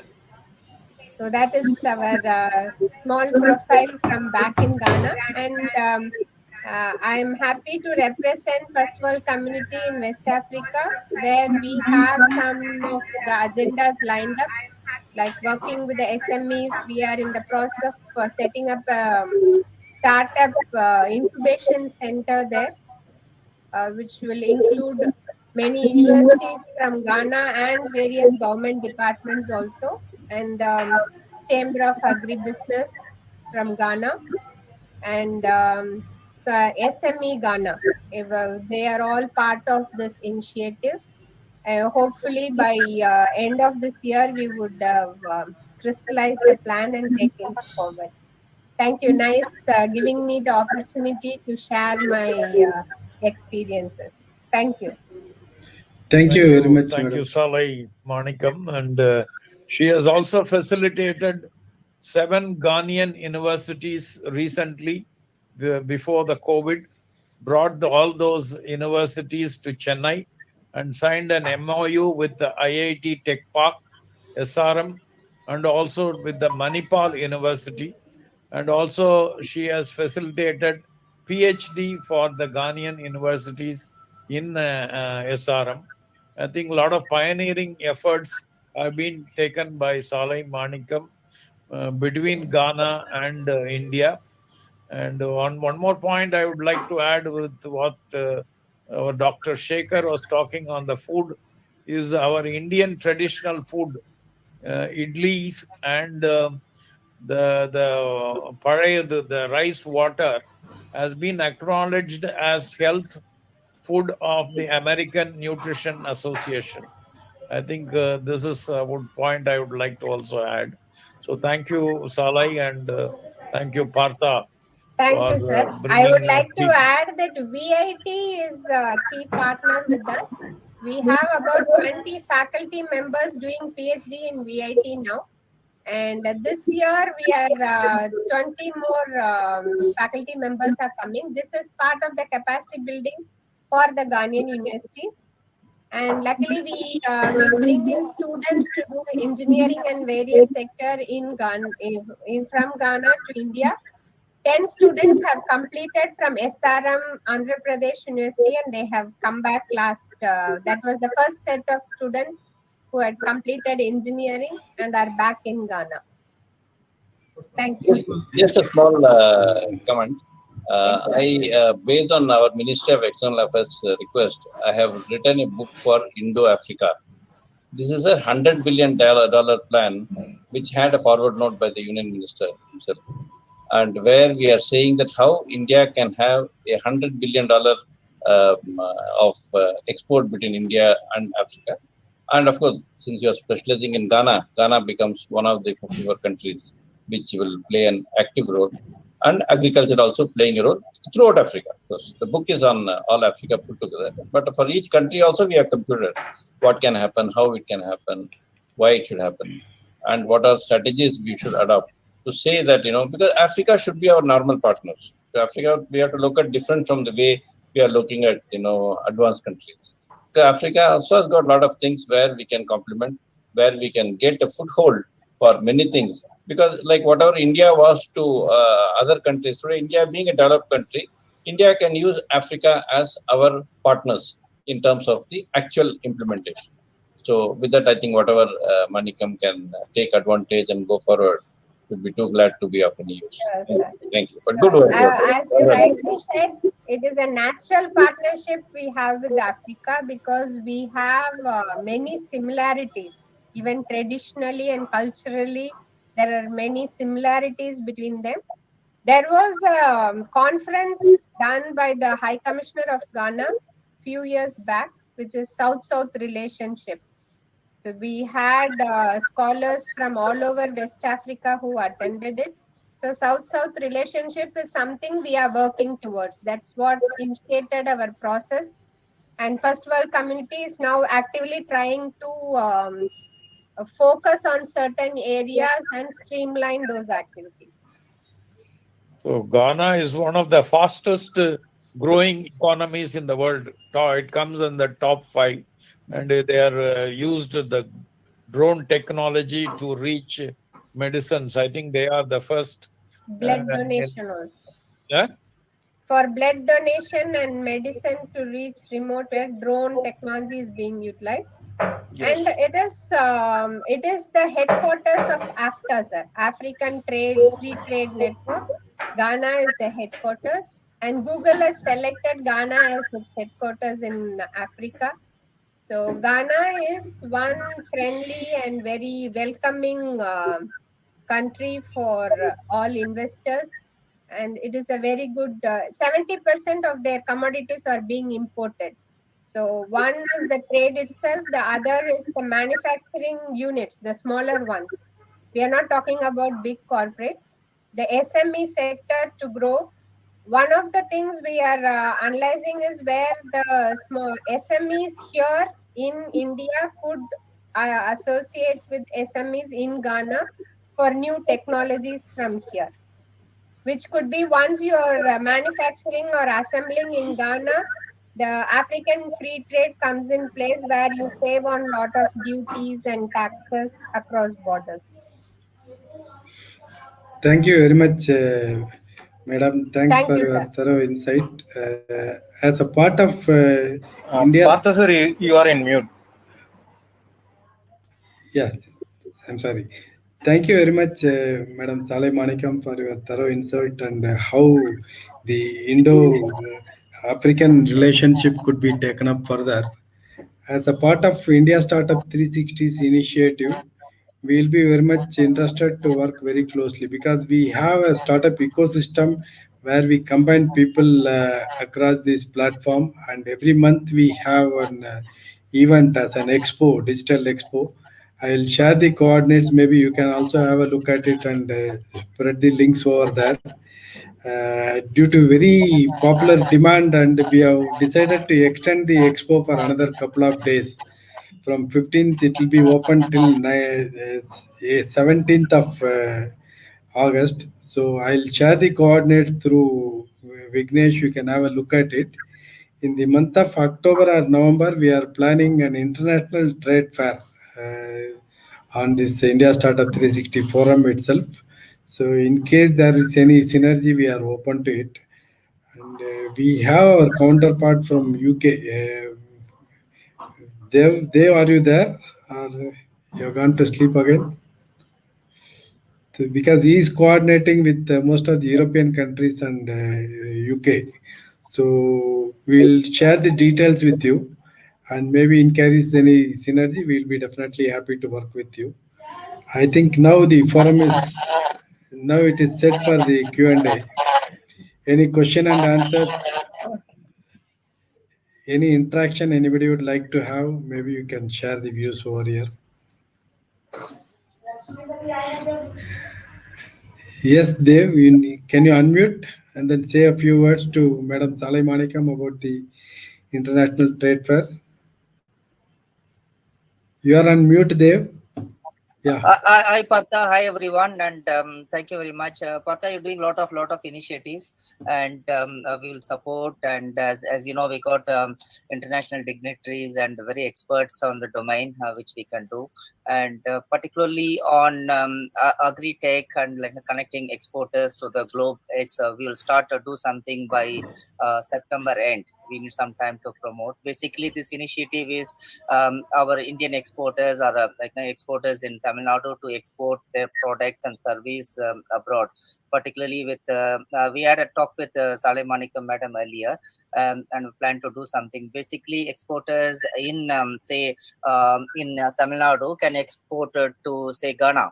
So we got lot of products from Tamil Nadu can be exported, and similarly, like now from Ghana, a lot of things can be exported to other part of the world. So particularly Indians who used to be very good in trade in earlier days, okay, which we lost the glory in the recent past. So we can bring that back by connecting. So there are a lot of domain experts are there in our area, which will try to manipulate and like bring it to our fellow people to export and import. Yeah, we'll do that in by end of September. We'll plan for exporters domain, and then probably we do more of other areas of business later. Partha. Thank you, Dev, for your wonderful words. I think Dr. Dhyaneshwar is still there around. So any quick words from you, Dr. Vakchure? Any quick views or maybe suggestions how this platform can be taken up further? Yes, sir. Recently, I just heard about Ghana. Really, many of the entrepreneurs, they are exporting their products in India also, like cashew nut and these things, raw material. So it can be have a good international cooperation and business strategies with taking some initiative through the exporters and importers, because here in agriculture in India, lot of many fruits from Maharashtra, that is grapes and these things are exported in Ghana, but another products like pomegranate, banana, these can be exported. This platform will be helpful for the development of agriculture sector worldwide, and definitely it will be a great initiative taken in future through this platform. Thank you. Thanks a lot. Just to for the benefit of the viewers, I would like to mention over here. Say this pandemic has given rise to this platform that we have tried our level best to bring everybody together, especially the produce and the entrepreneurs and innovators from the rural background, because there is huge potentiality over there where people need a little bit of nurturing and also a little bit of garnishing, and we try to provide everything under one single roof. We talk about mentor, money and market. So it's our earnest effort to put forth the things together and bring all the communities together.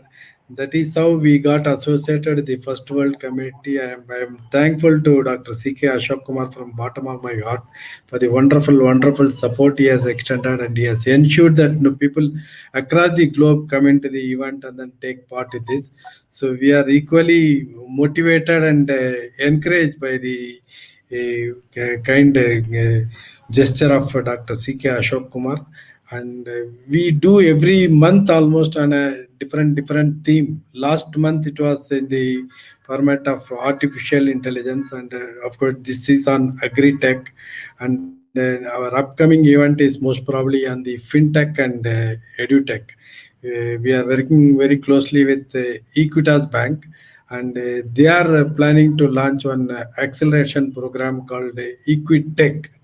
So we are talking at a very high level for the synergy, and we would definitely like to take it further so that the benefit of the funding opportunities can reach the farmers and any regional manufacturer or startups for that matter. And we have the good-hearted people like Dr. P. Shekhar and everybody coming forth and helping us. So we are really overwhelmed by the response, and we are definitely looking forward to do much more events like this. So any suggestions or any queries from the audience, we are definitely willing to take it up. Thank you, Partha, for your wonderful leadership. I would say the choice of speakers you have picked up and the topics you have selected, and we are only an adjunct or a partner in what you have been doing. The actual lead has come from you, and we are very happy. All the 3 days you have put up a very vibrant show and attracted the attention of the people. There are a lot of many key takeaways to the people, and only the boot camp has to be more structured so that the young students community can be motivated and more agripreneurs can be developed. And the way you have coined the leap, the leap is of course has been a creation of FWC, but taking it to the livelihood empowerment and this kind of a direction, which is very, very popular, and also giving a meaningful um, angle to the development of villages. That is where we said one Nammalwar or one Anna Hazare can ignite a village. If all the villages can be taken care of by the people from those villages, India will be a harmonious country, and village economy has to be given the topmost importance. And there is no point in claiming that we have grown, GDP has grown this much and that much, without making or seeing a farmer in poverty and pushing him to the brink of suicide. So with this, Agritech has drawn the attention of many people and eminent speakers, attention of the people all over India and also internationally. The farm sector cannot be written off, and that is what this Agritech has given the importance, due importance, redeeming the lost glory of agriculture. That's what this 3-day event has emphasized, and rightly there are a lot of takeaways, and we are very happy Partha has combined or made this event very vibrant, and I'm very, very thankful for active participants who has given a lot of insights into agriculture. Thank you very much. Thank you. Without any participant or audience, no event has got any meaning. So you are instrumental in bringing the meaningful crowd. When I say crowd, the audience, of course, on the online front, so many people are coming and visiting. And as of today, I see more than 8,000 people have thronged the expo, and they have visited almost all the part. And the wrong notion of the people that okay, none of the virtual events can attract people.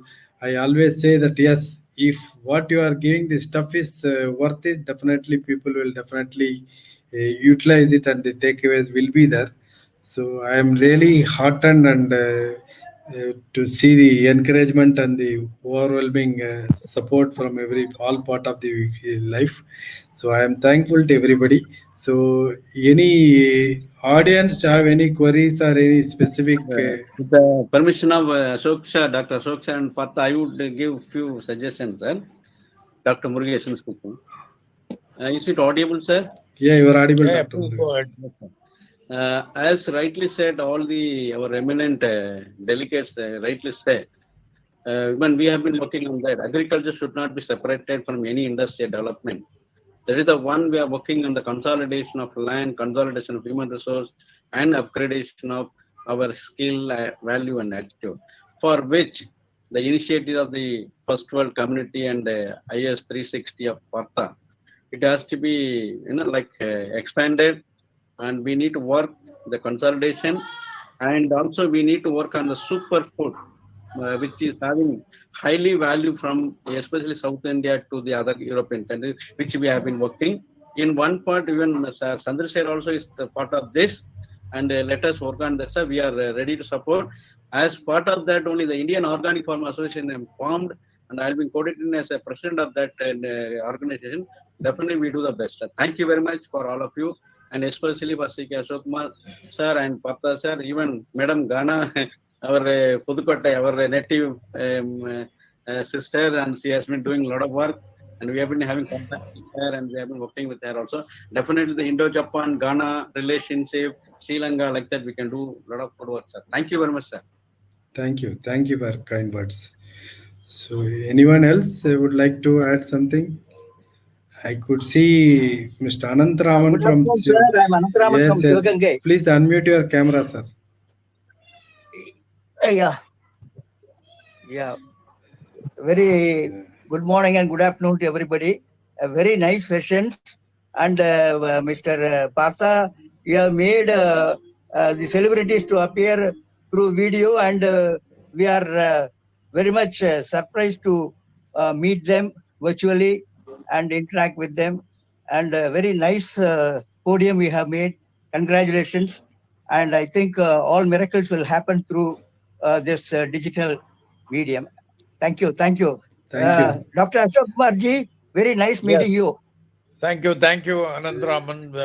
Very nice meeting you. We will. I'm a retired IOB manager and retired but not tired. And I want to do my justice to the society after retirement. Definitely, we will make use of your expertise and connect to the. We will see how the agri community can be developed through your knowledge and experience. Yeah, And we I'm also joining have. you. I'm joining you all. Most welcome. We are very happy. We will expand the community more. And we have one IT expert who has come into the agri field. Sridhar, he has got an excellent product called Bogar. From the TCS, he has come into agriculture. Can you have your comments, Sridhar? Absolutely, Dr. Ashok. First of Please all, unmute yourself, thank sir. you. Please unmute your camera. I may not be in a great costume. Costume doesn't matter. Please rotate your. Please rotate your. I think farmer's costume is more welcome. Yeah. Thank you very much, Dr. Ashok. Thank you for giving me an opportunity to attend this kind of fantastic forum. There is a great saying where outcomes don't come because of the importance that we attach to the outcomes. Rather, it comes because of the importance that we attach to the networking. This was a great networking forum, right? I'm a new kid on the block, but I learned a lot of things in the last 3 days. And I feel really proud to talk in a forum where my role models, Dr. Ashok, Dr. Saleh Manikam, are also present. In the last 3 days, what I understood is that it is not difficult for someone like me, who is part of IT, to come into an area like agriculture, because there are plenty of aspects where an IT professional can contribute towards agriculture also. As an example, I can quote, yesterday there was a presentation where someone was talking about how CMI level 5 can be brought into agriculture so that we can see better results in agriculture. Likewise, myself and my partner, who is also there in this call, Mr. Bharat, we have been thinking about how agile methodology can be brought into agriculture so that we see better outcomes than what we are seeing today in agriculture. On the whole, it was a fantastic learning experience. Again, a new kid on the block, but I'm only very hopeful and confident that as I move forward, I also become an expert in this area. Thank you very much for the opportunity given, Dr. Ashok and others, including Mr. Patsal. Thank you. I think one observation I would like to make is many of the IT professionals are, they say they have achieved the financial excellence. They have achieved, seen the world. They have globe trotted, and finally, they say we would like to be a farmer. So across many IT professionals and from the many countries I have seen, what you would like to do. He says, I want to be a farmer, an organic farmer. So invariably, I have seen, and I was analyzing why so much of maturity and so much of excellence. They have seen the world inside out, and after that, why they should come pick up farming and agriculture. Then it dawned to me in like Bhagavad Gita, Bhagavan Krishna says Arjuna, he says, I am in present. Arjuna asks, where are you? He says, I am present in the month Madangalil Nan Margari. And in the color, he says, I am the black color. So like that, he has been describing, and he says, I am the fragrance of the soil. So the whatever you do, once you are attracted to the Mother Earth, so that is what gives the satisfaction to people. So satisfaction that I have contributed to quench the hunger of the people. I have done something, and the way you have grown organically the vegetables, and then when you start eating, consuming that from your own garden, so it gives an immense satisfaction. And also, when you share it with others, your joy is doubled. So, the oldest known profession to mankind is agriculture, and people are returning back to it, having seen many types and seeing the world.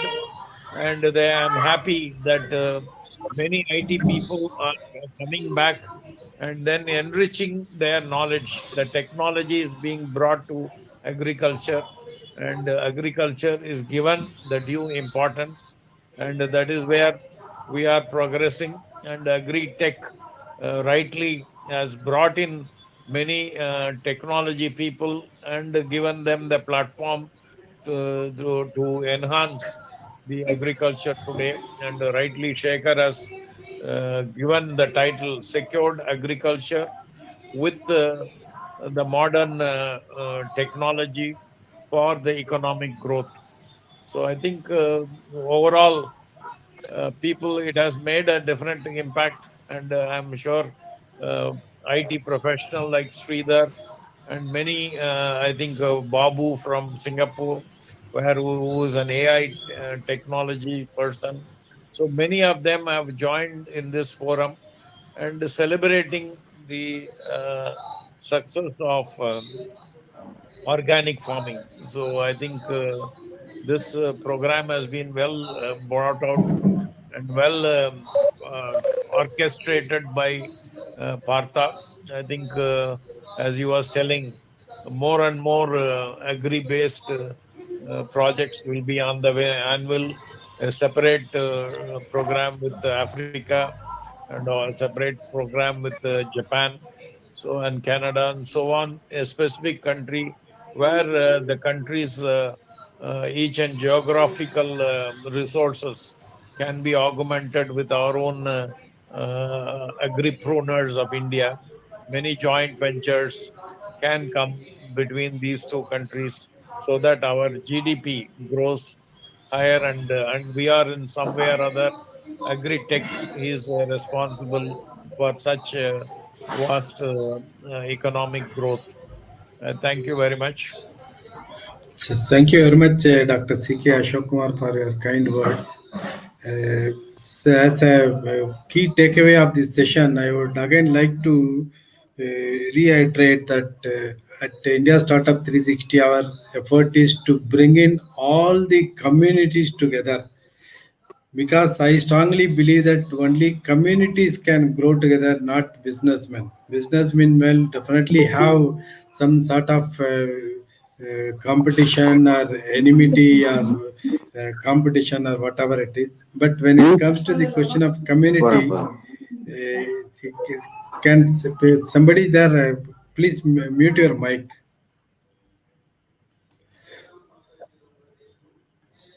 So, as a community, only things can definitely grow, and we have seen it say from our first event in June 2020, where it was a very trial and error method. We have we have improvised the technology, we have improvised, and more people have started joining us, and they have felt the importance of joining together and doing such events. And it is quite evident that the way Mr. Mayank Gandhi has put forward his proposal to work the banana plantation along with the vetiver plantation of Dr. C.K. Ashok Kumar, and of course the Mr. Shankar Rammurthy of Frijoscan doing project there in Jharkhand, going away from Tamil Nadu and doing things over there, and how Madam Saleh Manikam doing wonders there in a place like Ghana from Pudukkottai. So this is a typical example that how people can synergize together and grow together. So with this happy note, we are just closing away this first session of day 3, the Independence Day celebration. We will be back at 2:30 along with a vibrant session with Dr. Mr. Selvam IAS and also a group of delegates from Vettiware and also under the leadership of Mr. Kriba Murugesan. So please do join us at 2:30 p.m. IST for our next session. Till such time, signing up from India Startup 360 along with the First World community. Thank you and thanks. Thank you. Thank you. Thank you, sir. Thank you, sir. Thank you. Thank you, CK, sir. Thank you. Take care, sir. Thank you, Ashok, sir. Thank you, Bata, sir. Thank you, all members.